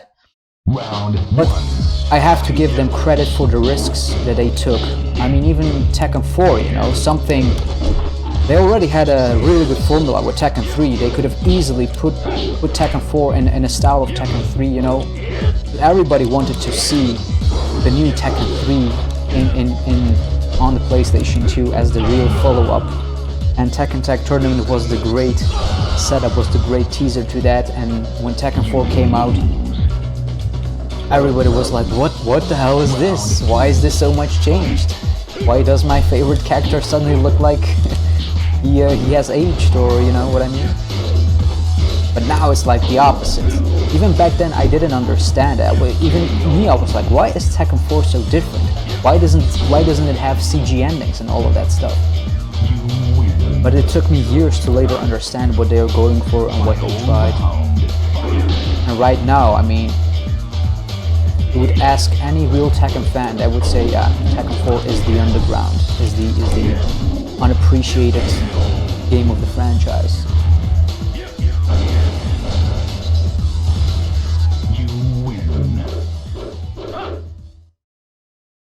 Because with every Tekken good game, it sets the anticipation for the next one. And I mean, people are, to this day, you know, I mean, it's almost, Tekken 7 is almost going to come out. But I remember I had to wait a long time for Tekken 6 to come out.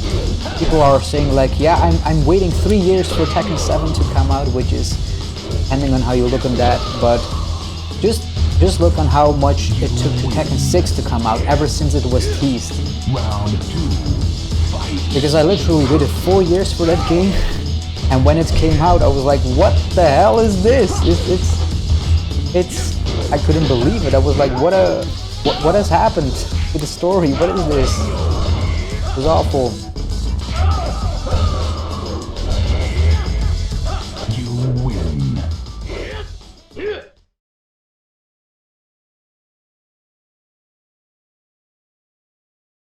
Round 1.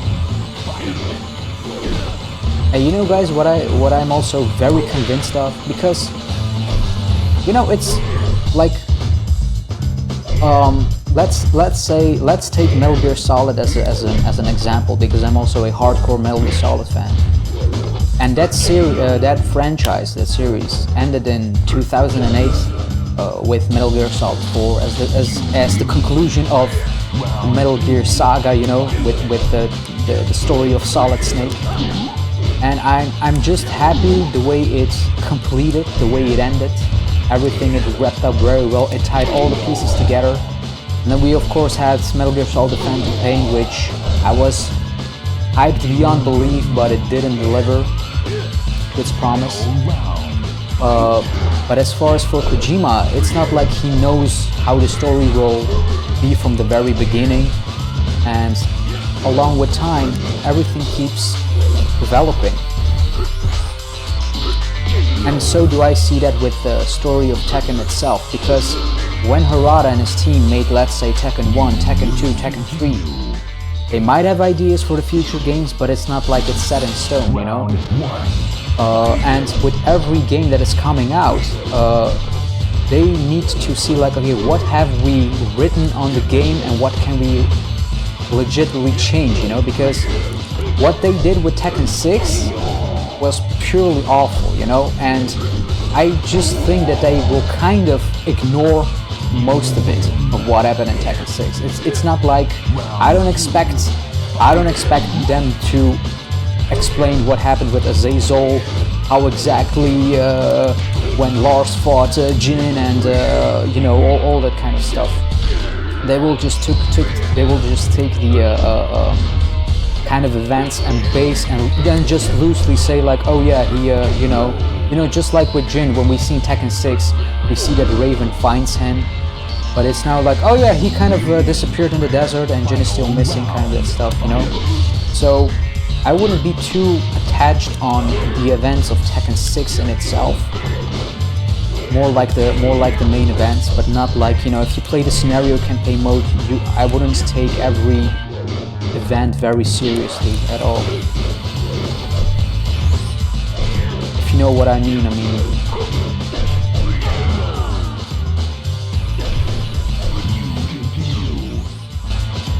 Round 1. Fight!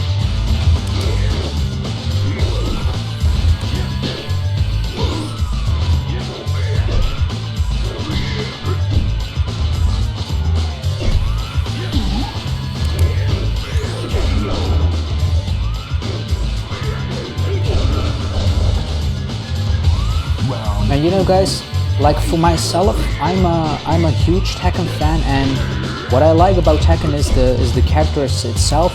There isn't a character in general in Tekken as far as their personalities that I'm like, yeah, I absolutely hate that character, you know, because I've seen a lot of people that have a favorite, you know, people that say like, oh, I hate the Mishimas, but I like Lily, or I like Eddie, or you know, Paul is the world to me, whatever.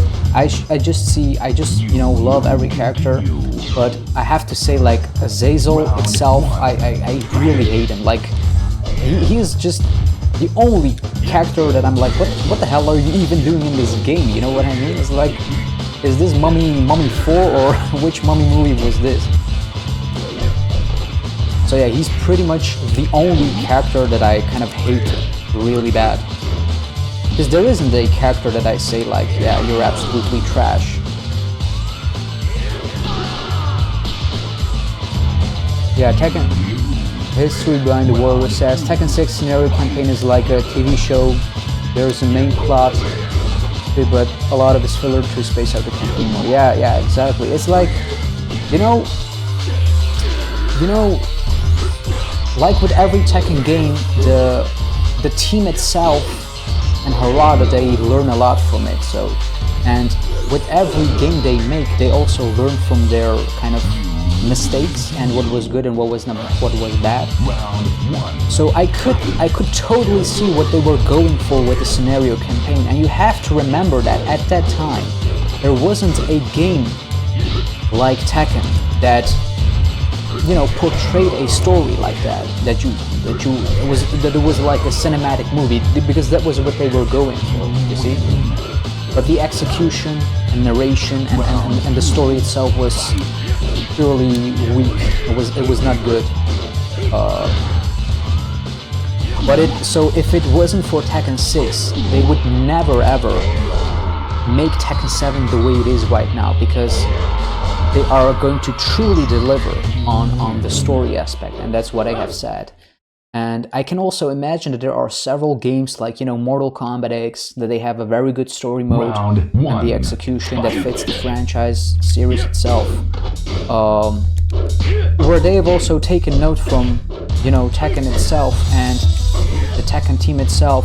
They also look at the current games right now and say like, okay, what can we do that has never been done before? And what we've seen with, you know, the E3 trailer of the story mode, where you have those instant cinematics and cutscenes, is pretty unique. Like, I've never seen that before. Like, you're literally in the action, because it's like Harada has said, you know, he said like,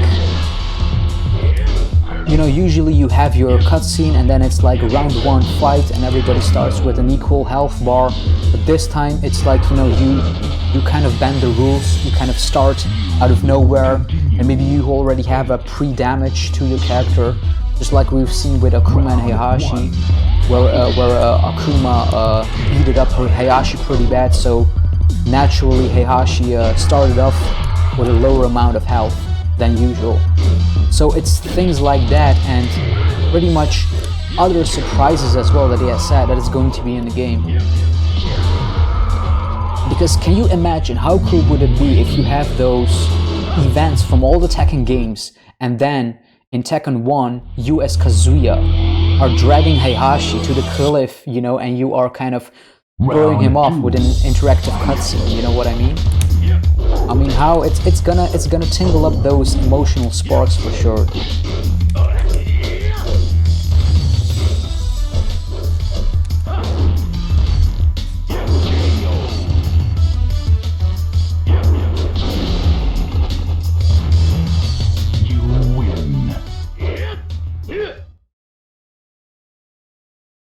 Jun Kazama says, what do you think? Oh yeah, watch the movie first.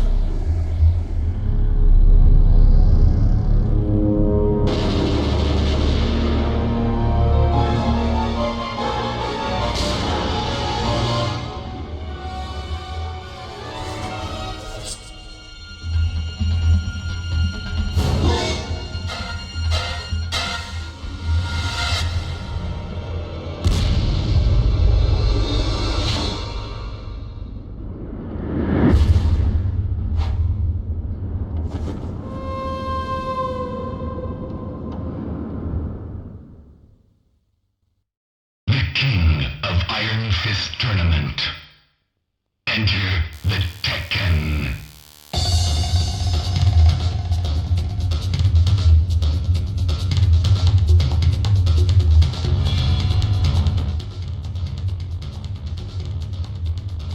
Okay, so Jun Kazama asked me, why do you think Tekken went down sale-wise after Tekken 3?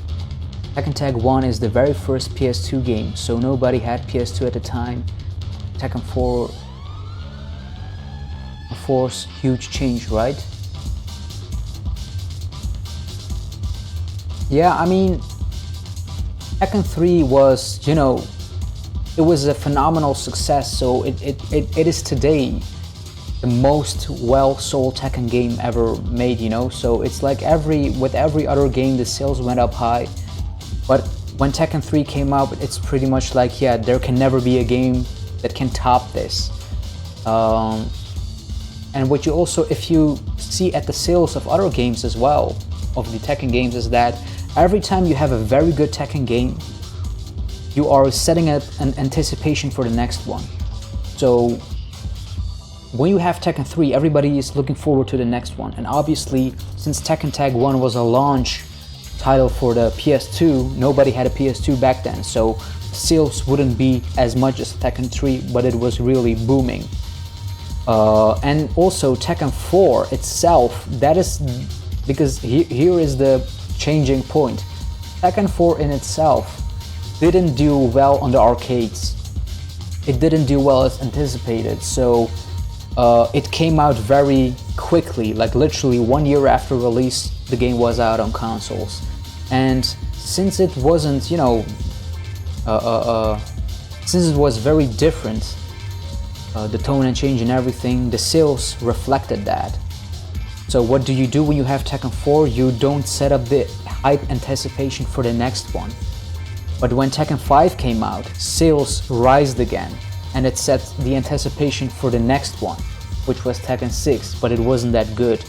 So you have your ups and downs, and lately with Tekken 6 and Tekken Tag 2, which is kind of a 10-year lifespan, that hasn't been the greatest for Tekken as far as its sales. You really need a boost for Tekken 7 itself, because, you know, when Tekken 7 will come out, and this will depend whether they will put out a demo or not. It will get word to mouth, and people will rave about it, about how good Tekken 7 is. But it will take, you know, time for it to make proper amount of sales. Because right now, Tekken 7 in itself is the most profitable and most successful Tekken game on the arcades in their entire history.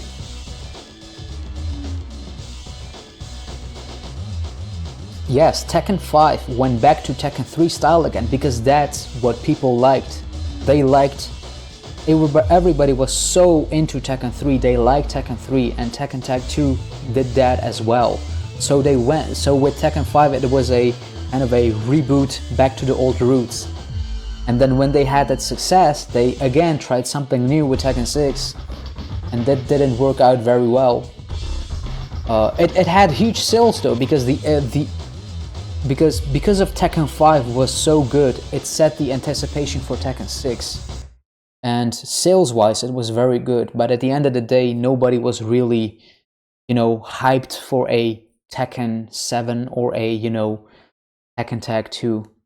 And actually, Tekken Tag 2 are the worst sales of the franchise. Like I think it's literally the lowest of the entire franchise. And I really do want to for Tekken 7 to be as successful as Tekken 3. Maybe that is setting the bar a little bit too high, but since it will have a constant updates and support after launch, eventually, like they will make it the best game. I'm pretty convinced of that. Alright guys, which character should I play now? I think a medium went well. Should we try hard as well, or stay on medium? What are you guys saying?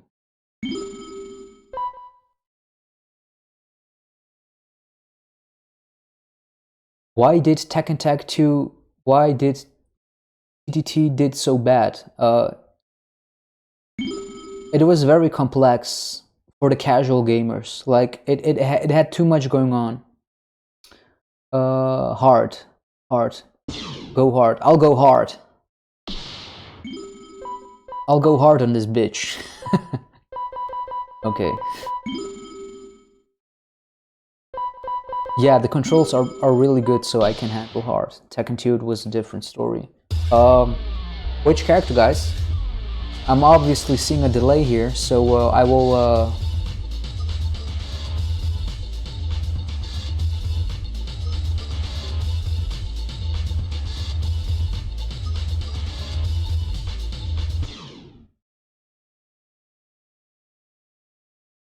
King, Eddie, Jin, I already had Julia.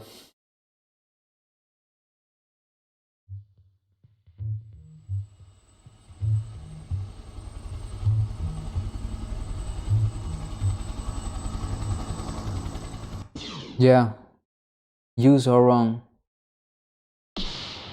Eddie Hwoarang. King. I don't know if I'm not a pro King player, so but I'll try it with heart. So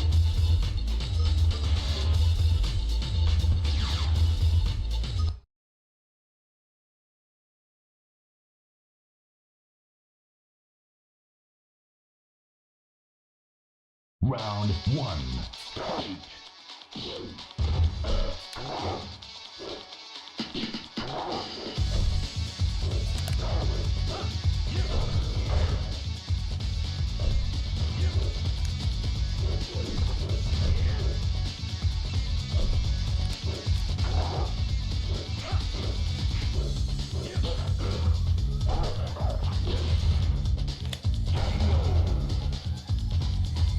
Round 2.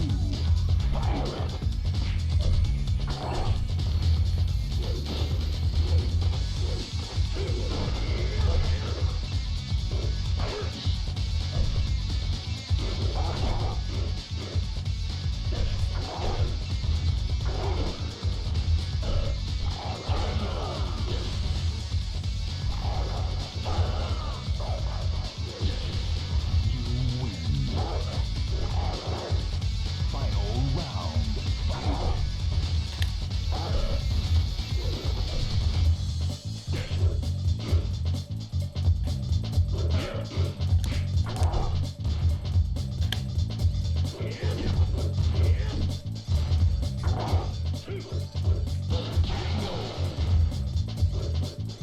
alright guys, King is too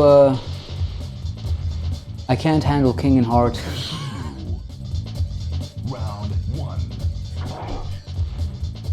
I'm not a King player myself, so it's good. I don't want us to be the Jun Kazama of Tekken 2, what we just had.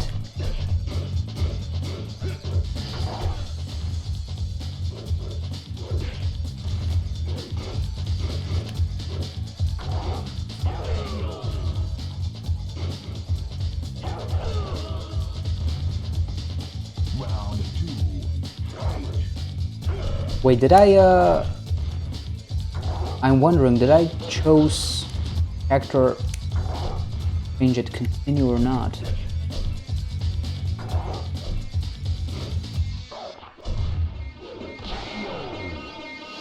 Final round. Fight.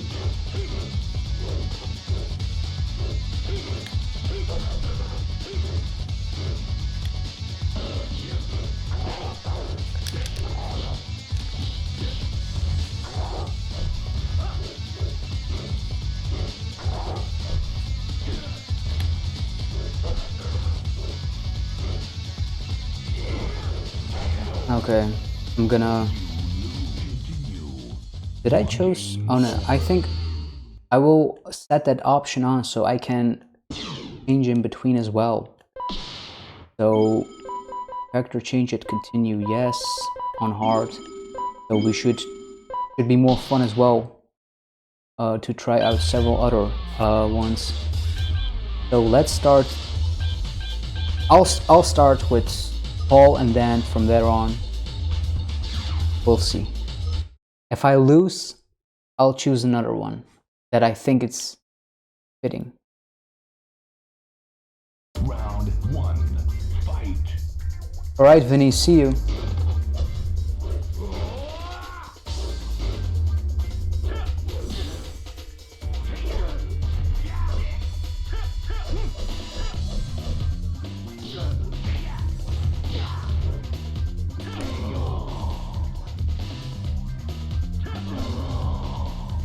Round 2, fight.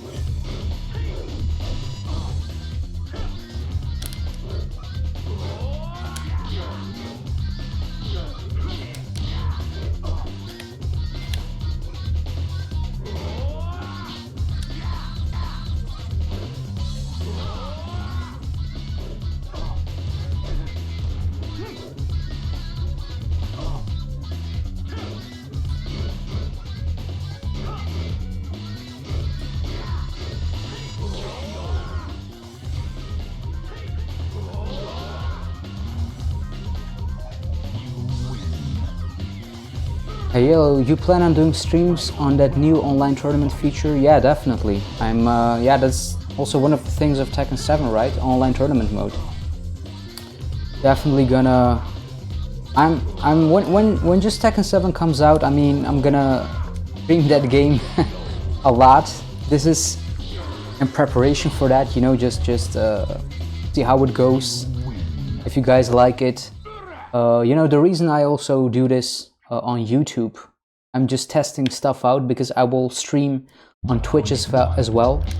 See how both things are doing, you know, what you guys like better, what the benefits are, what works, what doesn't work. You win. Round 2, fight. Because YouTube, for example, has its own benefits as far as streaming, and Twitch on the other hand as well.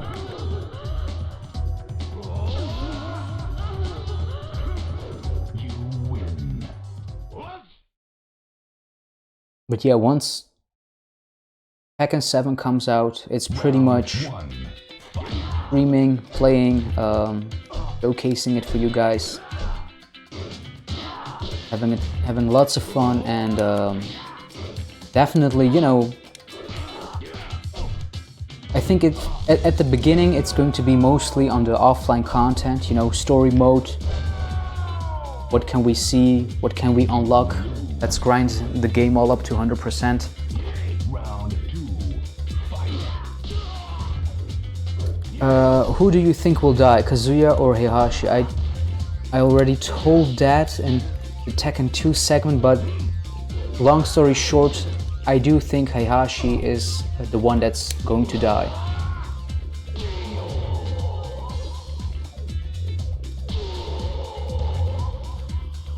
You win. Final round, fight. And also, guys, what is for you your, you know, your usual place to watch streams? Do you like YouTube or Twitch better? I mean, the obvious choice for streaming is, I think, Twitch, but yeah, it depends. I mean, for example, right now I can stream up to 1080p 60 FPS, and you guys can choose the quality setting that you like based on your connection. But for Twitch, I can't do that right now because obviously I'm not a partner with Twitch.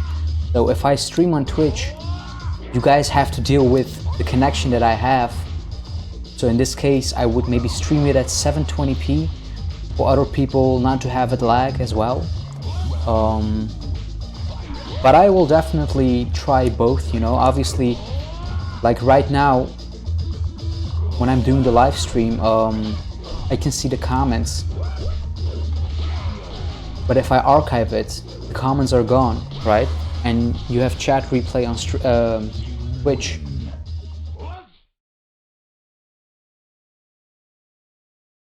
Round 1. Fight. But one way or the other, let's say I will stream on Twitch, I will always, you know, archive things, put it on my channel, maybe as an archive. So it's not like whatever I will decide, the Twitch audience or the YouTube audience will miss out. You win. Because for me, this is a beta test, if I have to say so, yeah. Trying stuff out. I hope the quality is also good for you guys. If there is, I mean, I don't see that there has been any lag in any shape or form, but it should be good. So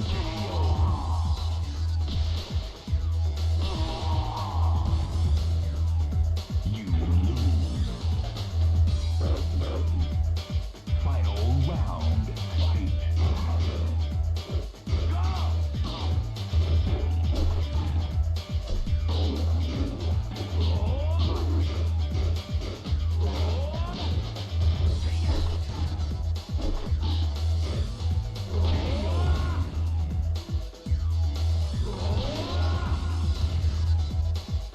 You win.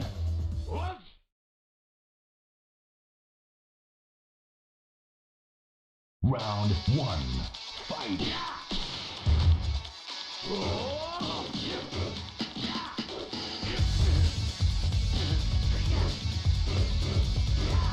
I mean, right now at this time, at this moment, you know, I think for me YouTube is now the preferred choice as of starting up with the stream, because obviously, you know, everybody who is subscribed gets a notification that I'm live, so more people will also watch. But I will definitely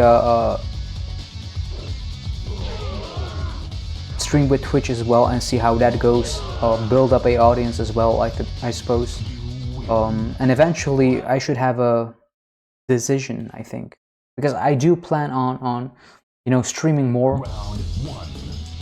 First starting off with Tekken, of course, but definitely in general as well, you know, other games, because I mean, there are so many games coming out each year, every month. It would be cool just to say like, hey, this game is coming out, I'm gonna stream it, let's play together, watch it, have a nice chat. So it's all part of the bigger plan, and just need to have the right time.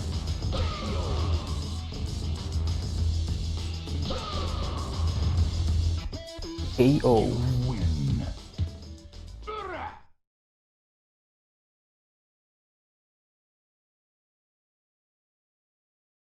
Round 1. Fight. Yeah, if you guys can also follow me on Twitch. It's just you know, twitch.tv/YellowMotion. Right now there isn't any any streams or whatsoever, but it will come. It will come. I think, you know, the next Tekken stream is going to be on Twitch.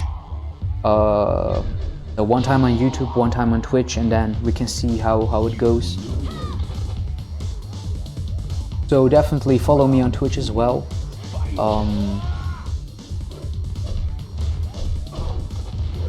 And all should be good.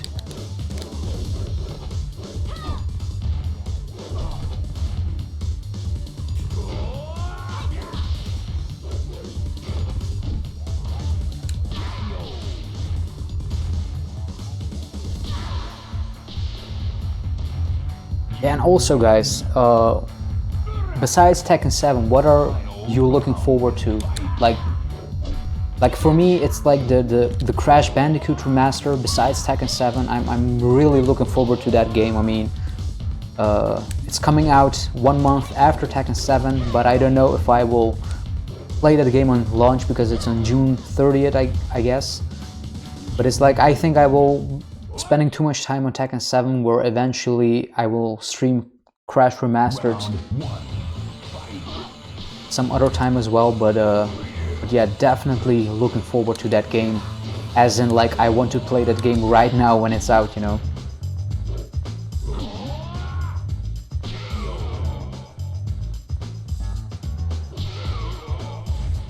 And also what I want to do, maybe as part of me streaming, I would also really love just to stream Crash Bandicoot as well, maybe the previous games, because for me it's also interesting to play that game again, kind of remember those levels, and then when Crash Remastered comes out, I can have a clear reference. We all can have that, a clear reference to like how great the remaster exactly has been.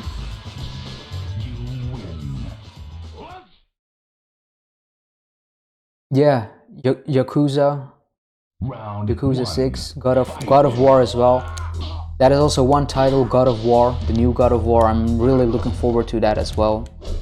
Loved the other games. God of War 1, 2, 3, those were good.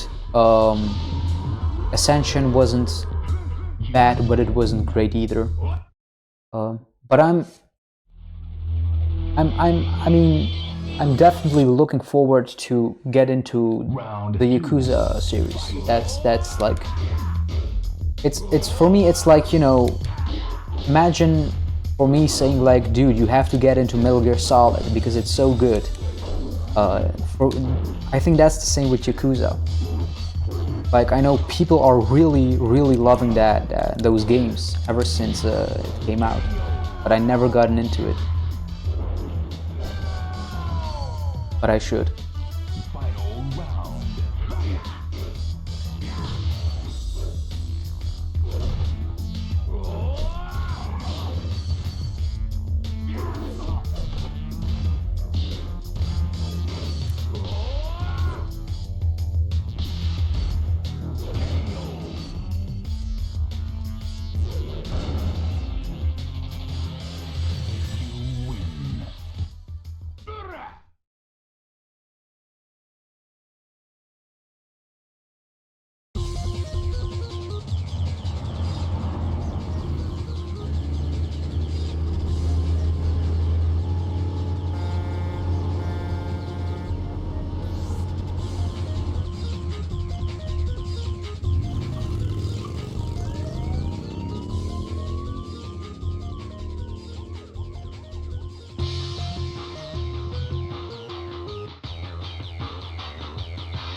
Tournament. Enter the Tekken. Yeah, Paul's ending here is really good. I mean, it has humor. It fits the character. It just fits him, you know. I definitely would love to see this representation of him in Tekken 7 as well.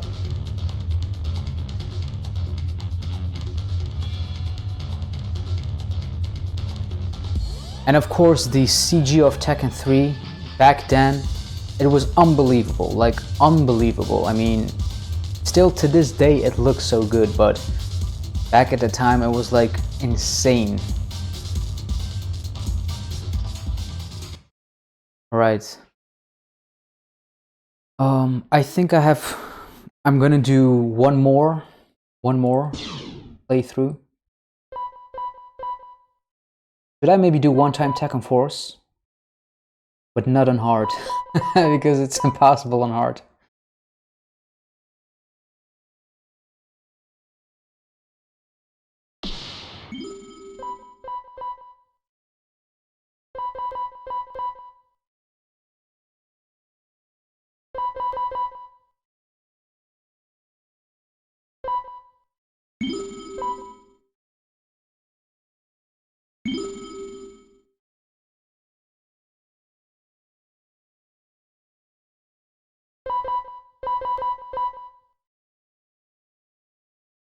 Yeah, Tekken Force on hard is insane. It's not possible.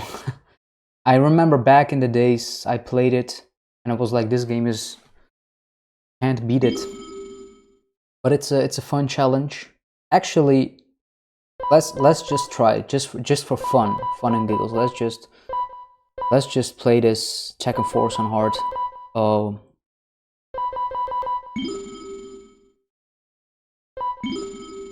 Let's see how far let's see if we can how far we can come. Definitely gonna choose Paul because we're gonna need those Phoenix Smashers.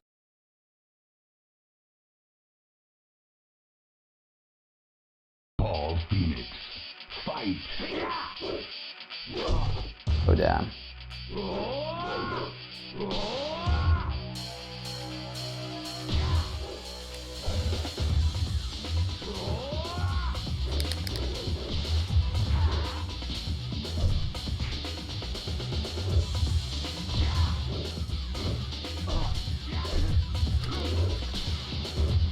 God. Oh. There you go. There you go. Let's do it again. It's I wouldn't give up that easy. I mean, it's a huge accomplishment if we get past the first stage, right? It's I'm gonna, let's see.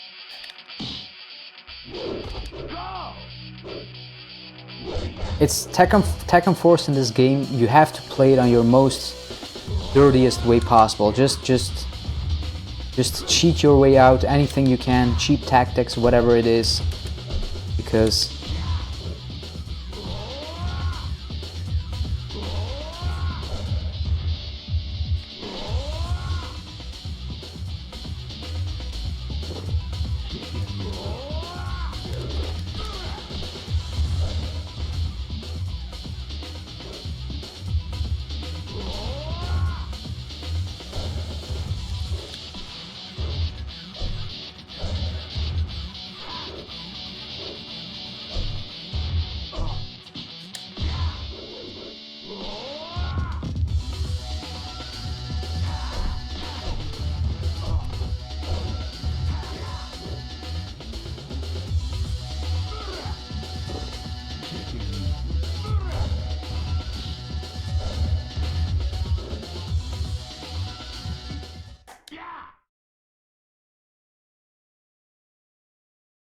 oh god damn it.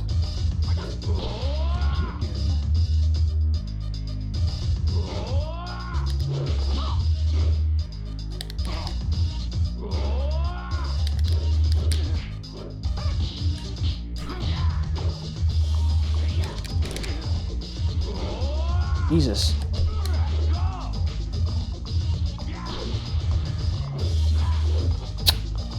Come on, Law.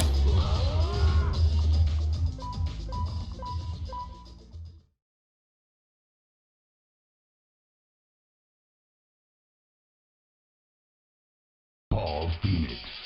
Fight.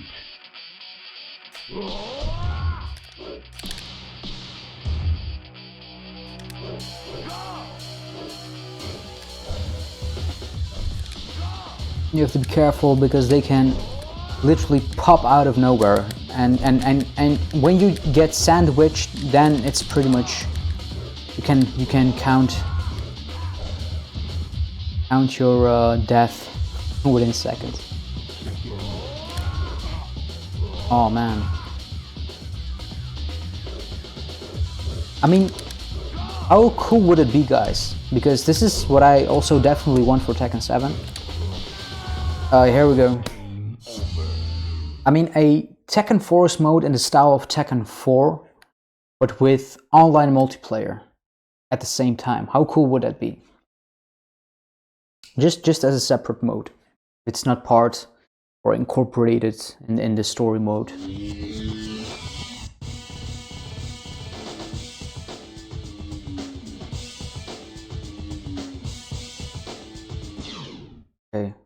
Okay, let's yeah, we're on hard. Let's do one more run, and then I think we'll call it a day. So Hwoarang, let's go with Hwoarang. Hwoarang.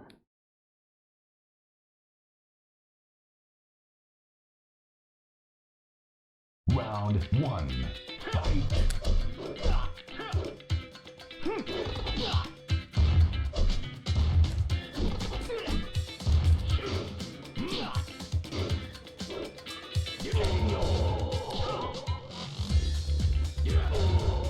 You know, from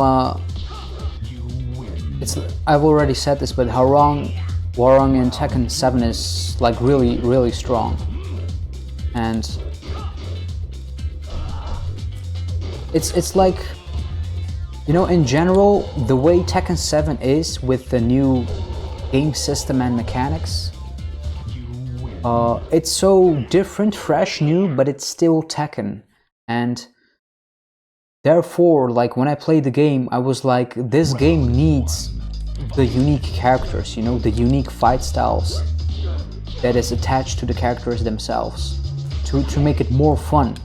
Because can you imagine with slow-mo, the rage arts and the rage drives, can you imagine that for every character that is not yet in the game, with a unique fight style? I mean, I would love to see Lei Wulong in Tekken 7. Can you imagine how awesome the slow-mos are going to be? And the same as well with Eddie, because when I played it at Gamescom, I was like, I would love to play with Eddie as well in Tekken 7, in this new system and in this new style.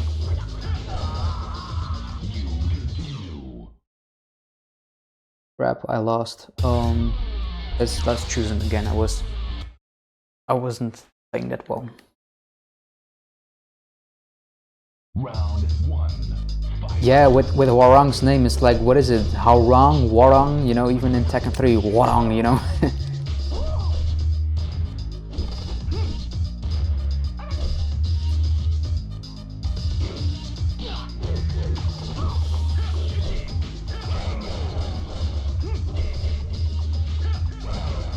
But guys, all I have to say is this: if you, as far as the reveals for Tekken 7, before console launch, I do think we will get 2 more before console launch, and we will have some more after launch as well.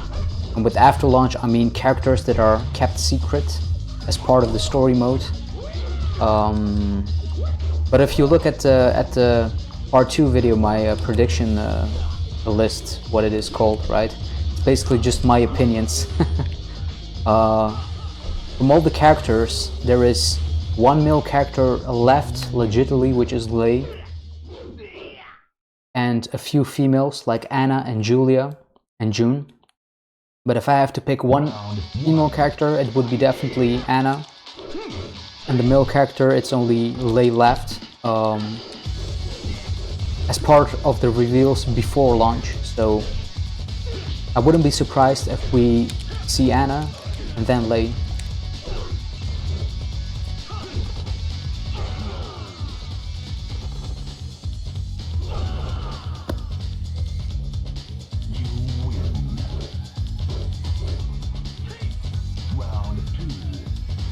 Yeah, Jun Kazama, what you're saying with the Tekken Force soldiers, imagining them being equipped with assault rifles, riot shields, etc. You know, in the story mode, when we see at the Rage and Sorrow trailer, you see that Lars is kind of fighting some soldiers. But there are also some gameplay images as well, where you see where you can shoot those soldiers as well. So I'm not still quite certain about how it will be portrayed, but I think the way you know, we will experience Tekken 7 as part of the story mode and as part of the mini games itself, separate modes, will be new, you know.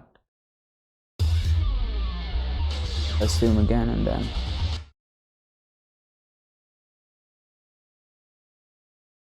Oh yeah, I didn't realize I'm fighting the rival Jin.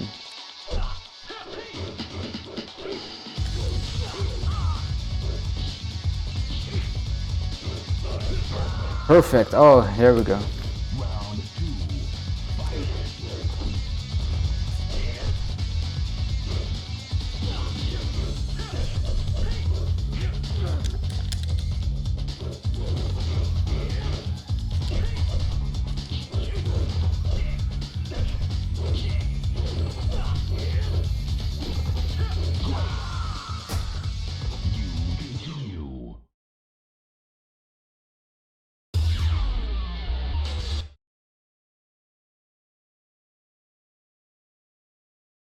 Round one. Fight.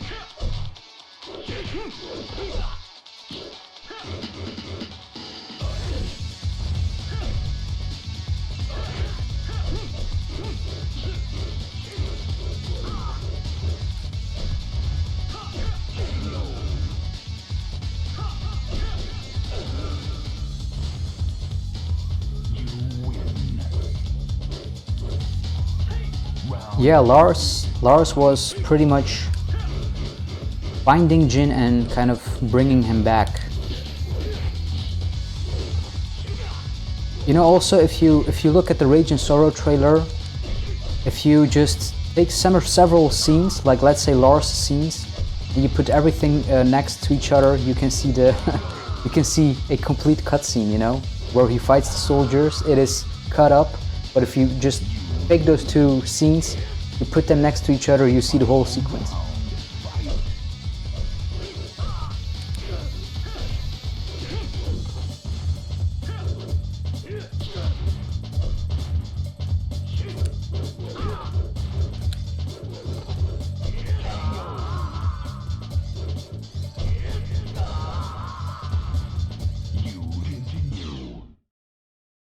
Do you think Raven will come back in Tekken 7? No, I don't think he will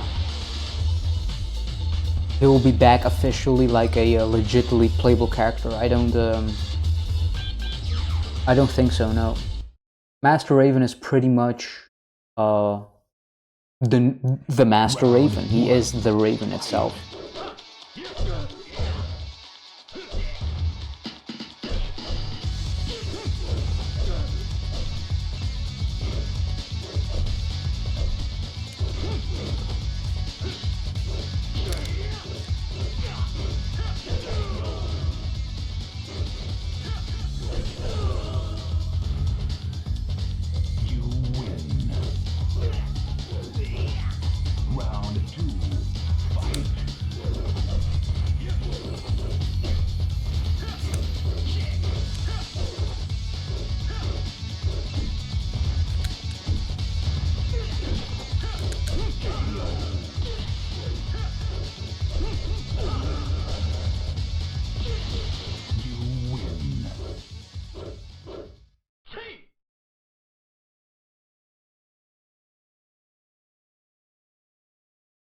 Round one. Fight.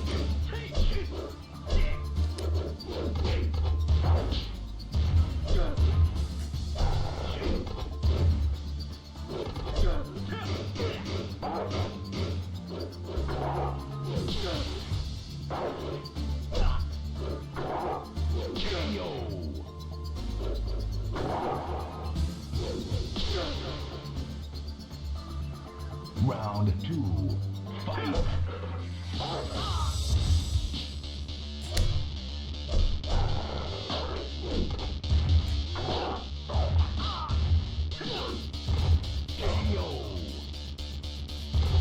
You continue.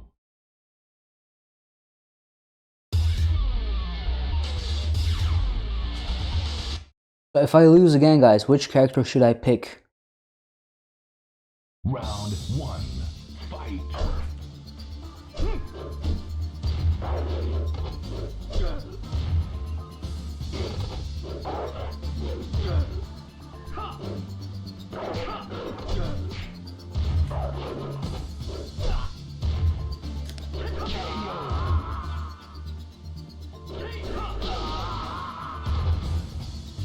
You lose. Round two. Fight.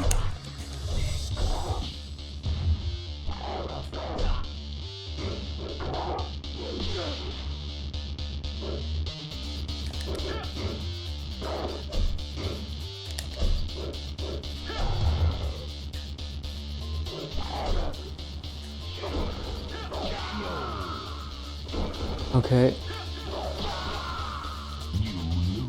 Eddie, let's go with the capoeira. Round one. Fight.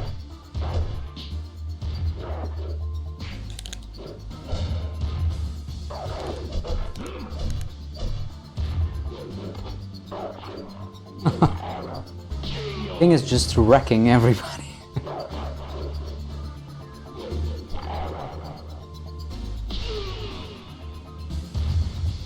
You lose.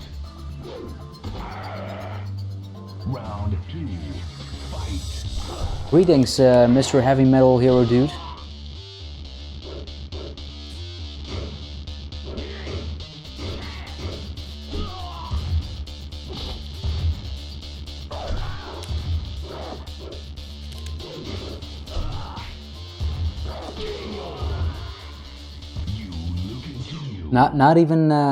Not even Eddie, the most easy character if he on the game, right?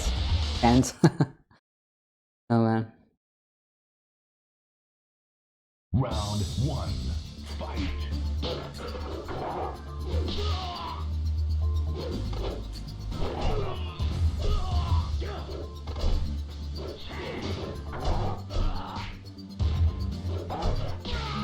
Wow. King is literally on beast mode. Round 2. Fight.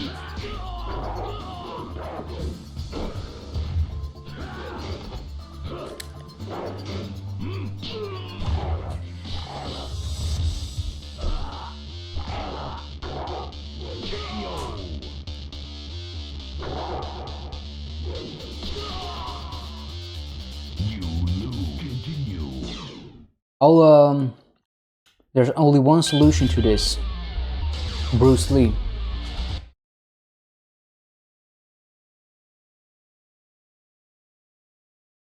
Round 1. Fight.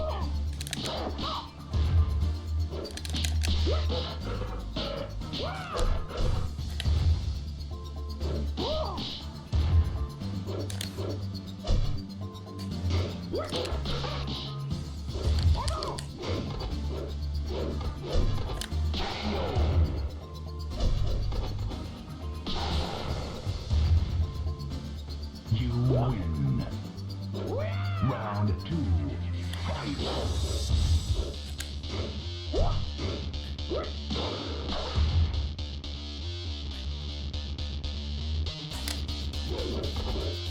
Hello. Oh! Never underestimate the intercepting fists of Forest Law.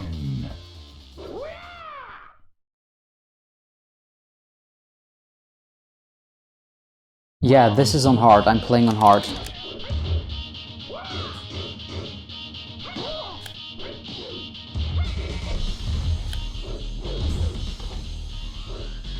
You're gonna feel...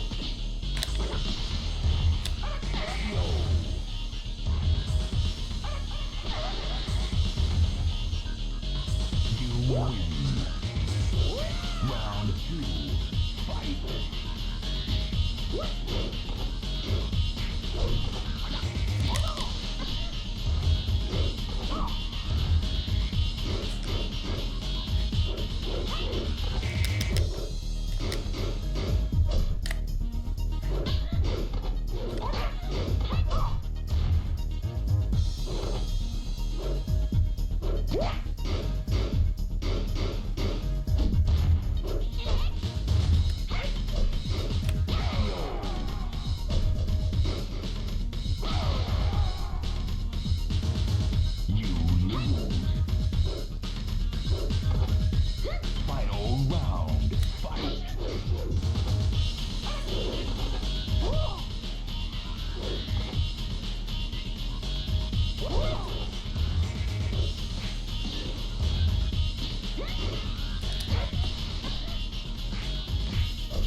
And actually, guys, like when you Round 1.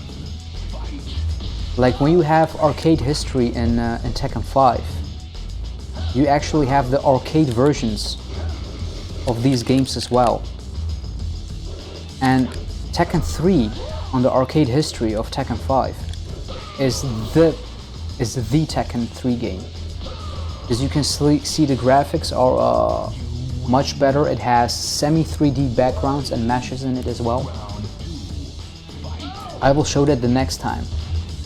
If I play Tekken 3 and Tekken 5, you can clearly see the difference, because the PlayStation 1 wasn't powerful enough to showcase the graphics.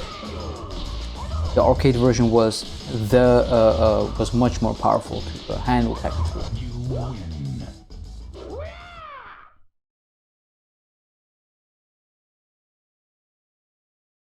Round 1, fight!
Round 1, fight!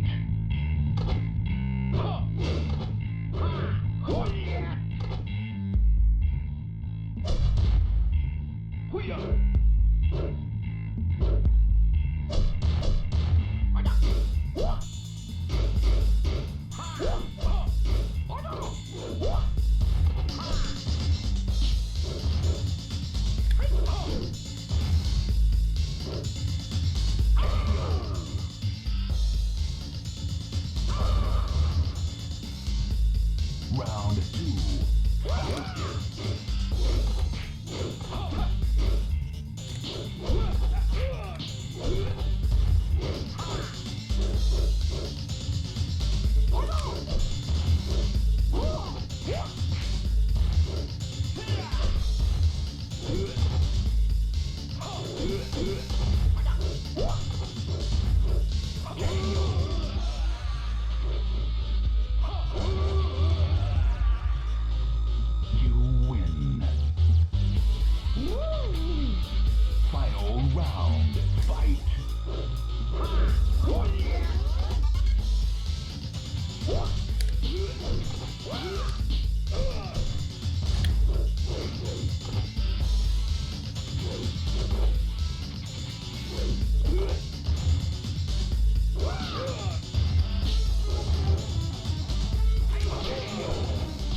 Oh no, I just stayed silent for a minute, guys. Round 1, Hachi.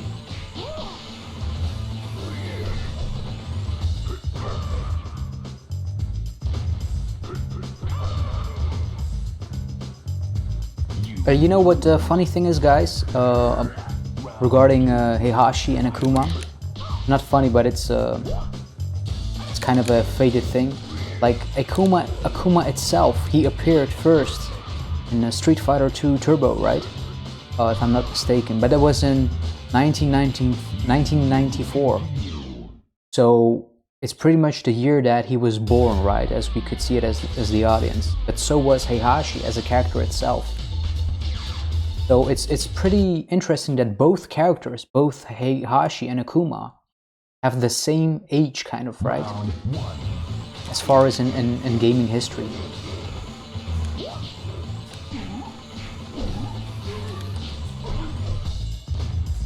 And I myself, I'm also a Street Fighter fan. I I think for myself, Street Fighter Alpha 3 was the game that really got me into the Street Fighter games, and that is pretty much Street Fighter Alpha 3 was my favorite Street Fighter game. But after that, there wasn't another Street Fighter game where I was like totally hooked up on and followed the series and everything like that. But Akuma is literally my favorite character of that game. I'm really glad he is in Tekken 7. And it's not just like he is in the game itself, but he is like incorporated into the story, like literally into the canon story as well. Because if he would just have been a guest character, let's say with the 2 guest characters as the DLC ones, and Akuma would have been in the game, I would have been excited, but not as much as he is canon-wise in the story, because that's the reason I was really hyped about. Not that he is in the game playable, but he is like part of the Tekken family, if I have to say. Tekken PT asks, did you play Soulcalibur 2? Yeah, of course. Soulcalibur 2 is also, yeah, my favorite Soulcalibur game. And actually, you know, Heihachi in Soulcalibur 2, I was really surprised that he really fitted into the game mechanics and the fight styles of the game itself, because everybody uses a sword in the game, right? A weapon and a sword. And Heihachi, as a tough beast as he is, he just uses his hands.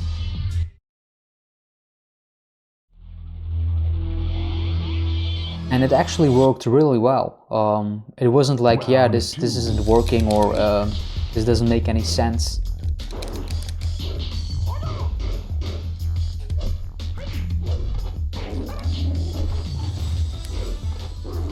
And I'm definitely looking forward to the next Soulcalibur game on the next gen consoles, the true Soulcalibur.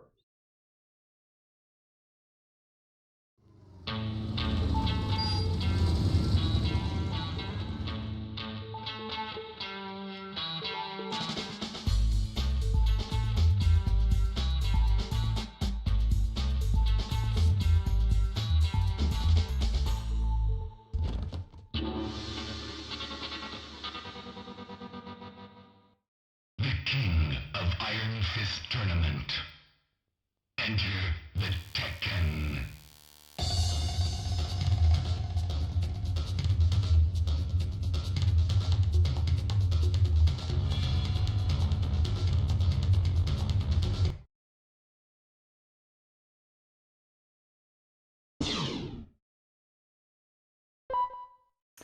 Alright guys,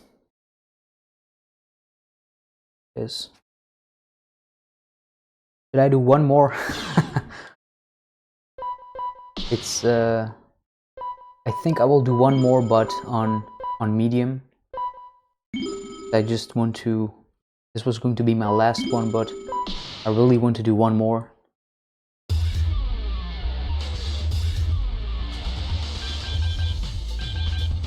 Let's choose Yoshimitsu.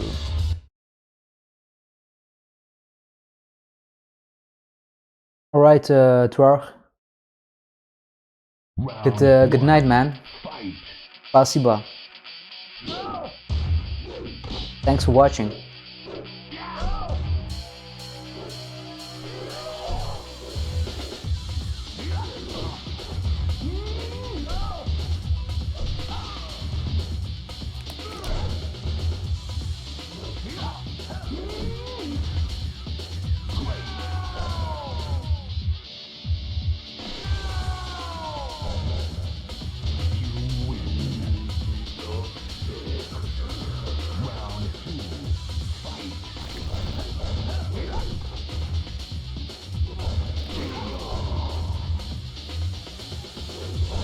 This attack of Yoshimitsu, the shark attack. You know what I was remembering? You know, back in the day you would have those magazines with the cheats and everything. And I remember, I don't know what it was, but it was like cheats for Tekken 3. And it's literally said like, for Yoshimitsu, do the shark attack. to win the game. I was like, is that a cheat? You know, that is not a cheat. That is not an actual cheat. You know what I mean?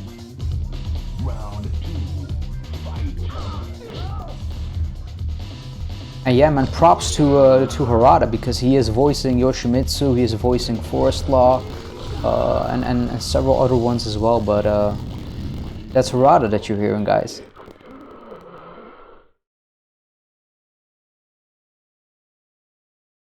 Round 1, fight. I'm just gonna have fun. I'm just gonna. Oh, I want to do the Harakiri in some way. But I think the AI is too clever and on medium as well.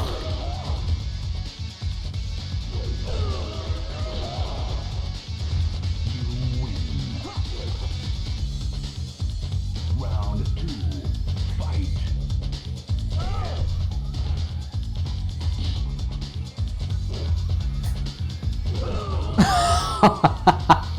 Perfect. I'm gonna try to win every round with that. Round 1, fight.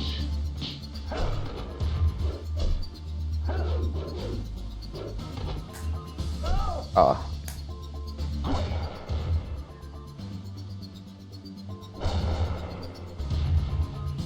We all just need the perfect timing. Round 2, fight.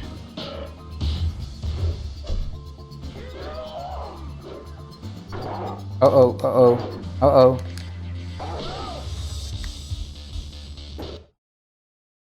What the fuck?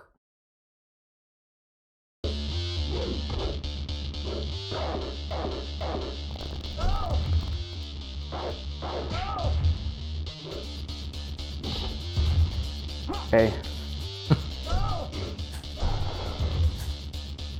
Oh, almost. Oh.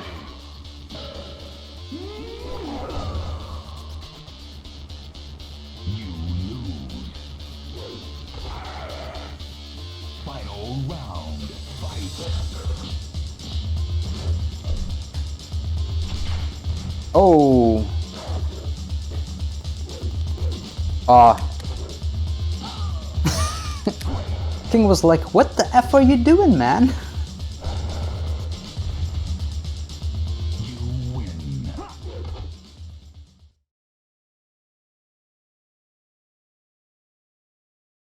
Yeah, man, Tekken 3, there is no system that can handle Tekken 3. It's just too epic, this game.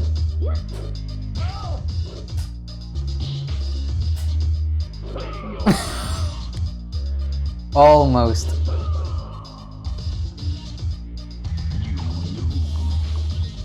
Round 2, fight.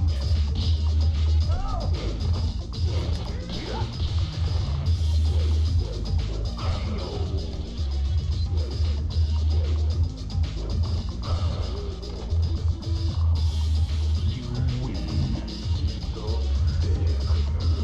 Final round, fight.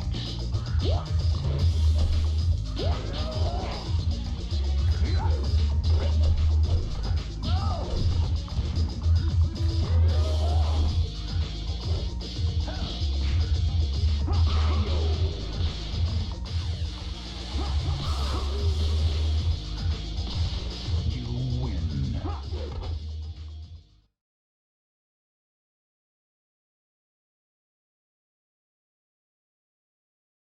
Round 1, fight. Let's see if Eddie can handle this. Oh.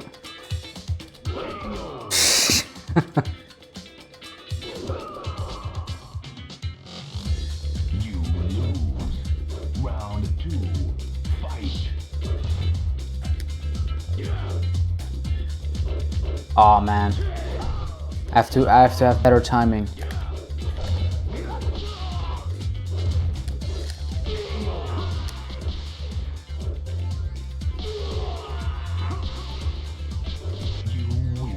Who's your favorite new Tekken 7 character? I can't really decide yet because I haven't fully played with every character, but what I can say is that every new character that I tried, and I tried them all several times, is that they have you instantly feel their personality and the kind of the connection. You really get to dig them fast.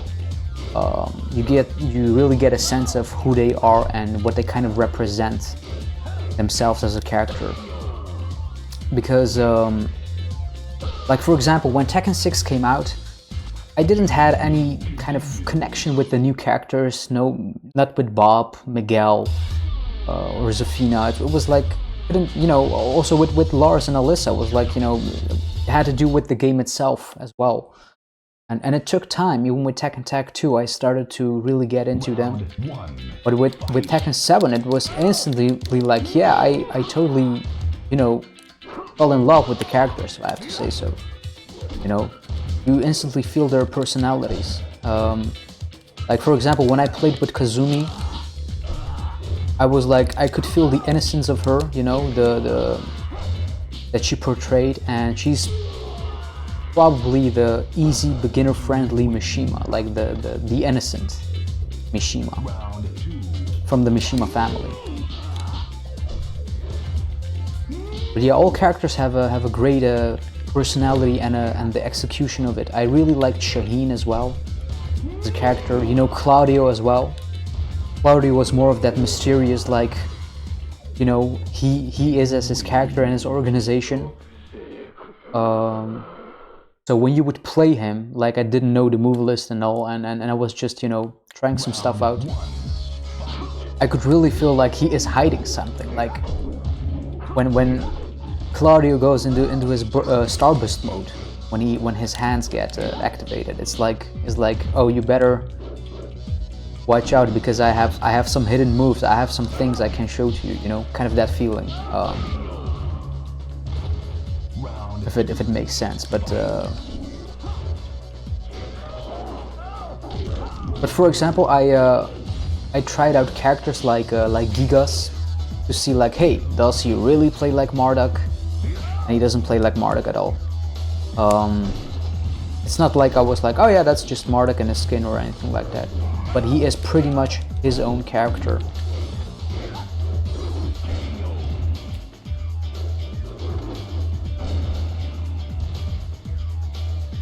And for example, with Lucky Chloe as well, I mean, I don't know where those things start to come when people see a move and like, oh yeah, Lucky Chloe is the new capo, or Li Chaolang is not gonna be in this game because Shaheen has some of his moves, things like that. It was funny with Gigas. It was like, yeah, it's definitely Marduk. Marduk is that character. And then when an image came out with a comparison move of Miguel, oh no, now it's Miguel, But it's but the thing with new characters is like, Tekken 3 is the perfect example, because the entire roster got changed, and several moves got, several characters that we knew from Tekken 1 and Tekken 2. They got completely replaced. I mean, and here Jun Kazama basically replaced Kazuya, right? Or Brian Fury was the new kickboxer that replaced Bruce Irvin. But now they are more of their own specific characters, because it doesn't have to mean like if a character has 5 moves from a character that we know, it doesn't have to mean it's completely replaced. Because what the Tekken team, what Harada has said, like when they design new characters, they purposefully give them moves that you already know from other characters, so that you can get more familiar with them very easily. But it doesn't mean that they are replaced.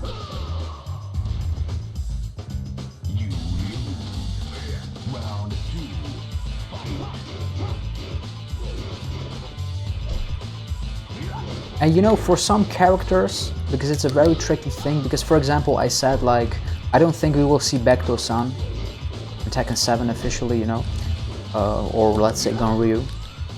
And so in that case, it makes sense to pass off all the, you know, well-known moves to Hwoarang as the ultimate Taekwondo fighter. You know, in those instances, it makes sense.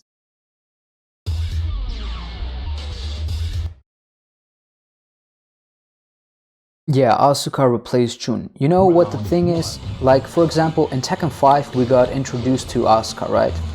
And she was basically like the new Jun Kazama, right? Because of her move style. So, let's say at the time of Tekken 5, they designed a new character, and it's Asuka. And back at the time, maybe the idea was, yeah, we have no plans to make Jun return. But now in Tekken 7, I mean, Asuka is pretty much her own character. Even in Tekken Tag 2, when you have Jun Kazama and you have Asuka, they are not, you know, the same. They differ very much in terms of moves and you know, the way you play with them. Because how can you compare two characters that have the same fight style if let's say two characters are doing karate, then, you know, how can you say, like, it's very hard to say, like, yeah, they are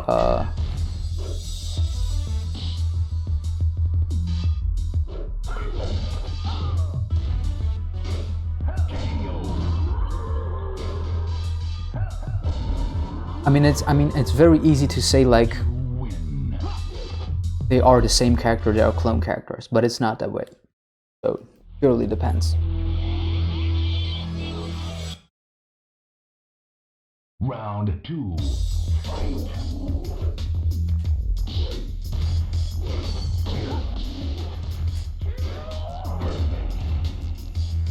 Oh, I'm gonna do the Harakiri on True Ogre. That works. Did I kill him? You win. Good.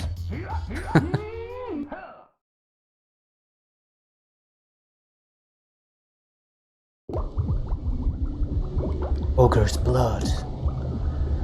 In a world when we have Mouse, Dr. Boskanovich.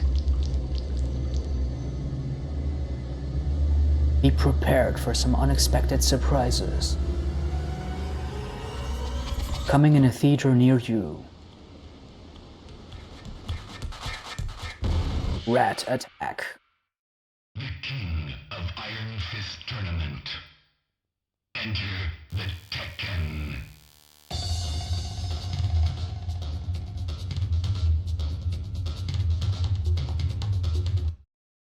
Yeah.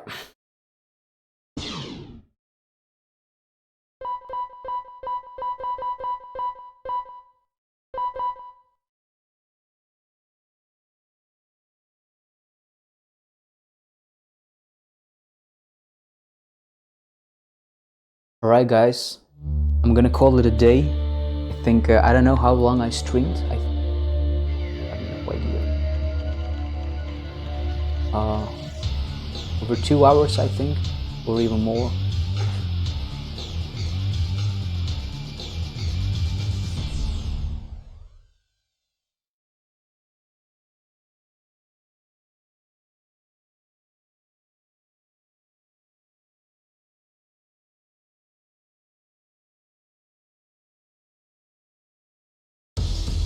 Four-hour stream, goddamn, 4 hours?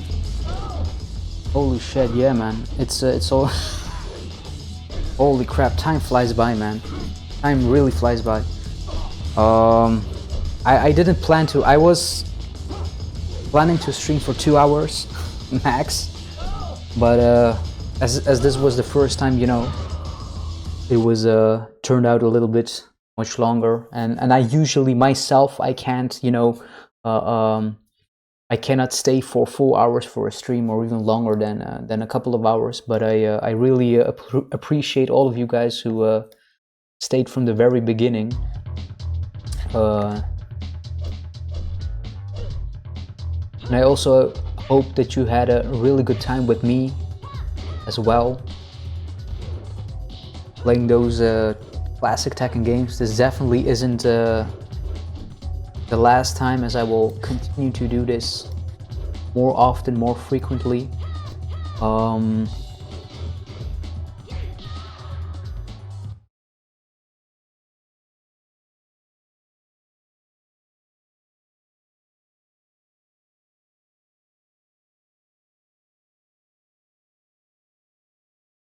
Yeah, guys, I really hope you enjoyed the stream. I hope everything was good, you know, audio was good, quality was good, there was no lag or anything like that. I had a great time with you guys, talking to you guys, reading the chat, interacting with you, you know, talking about the game itself, answering some questions. Yeah, and definitely I will archive this stream on my channel. Maybe I will shorten it a little bit down or make a highlight, I don't know.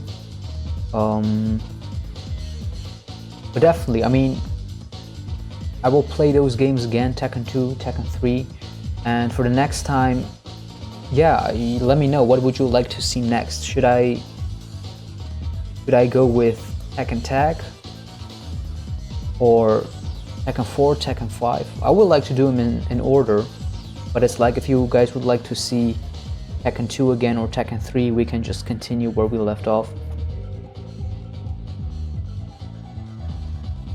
You know, obviously I already have, you know, everything unlocked in all of those games, but it's more like, you know, let's do everything again and let's unlock, talk about it, share some memories.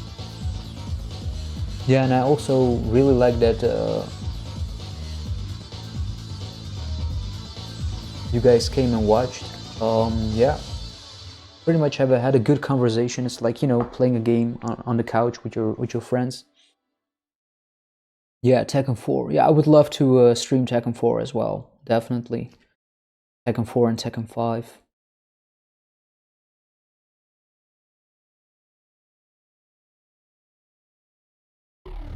Yeah. Alright guys, I'll keep Tekken 4 in mind. I'll leave Tekken Tag maybe for another time. And I'll plan to do maybe the next stream somewhere next week, in the weekend like this, but I think it won't be on the same time like this because now it's a European zone, so it's 2 a.m. almost in the morning. It's a good time for the US, I can imagine, but maybe a little bit earlier. But one way or another, I will always archive the stream. Oh, will Tekken 4 be played? Yes. It's just my, you know, my original games on the emulator because it's the way it meant to play, like that. And especially those games look really, really delicious, if I have to say, really good. So yeah, guys. Also, I think when I archive this, the comments won't be in the video itself. But if you would just leave a you know, feedback on the video itself, if it's going to be online, because right now if I shut this down, it's not going to be online. But I think I'm gonna shorten a little bit down from the beginning because there was some errors with the audio. But just let me know on what was good, what was bad, you know, were the levels good, just your general feedback. I will read it all, and yeah, I will try to, you know, take those feedback from my next stream, improve it. Yeah. Alright guys, thanks everyone very much for joining me, and I'll see you guys in the next stream or in the next video. Anyways, I had a great time with you guys, and I hope you had too. So see you all guys later. Bye.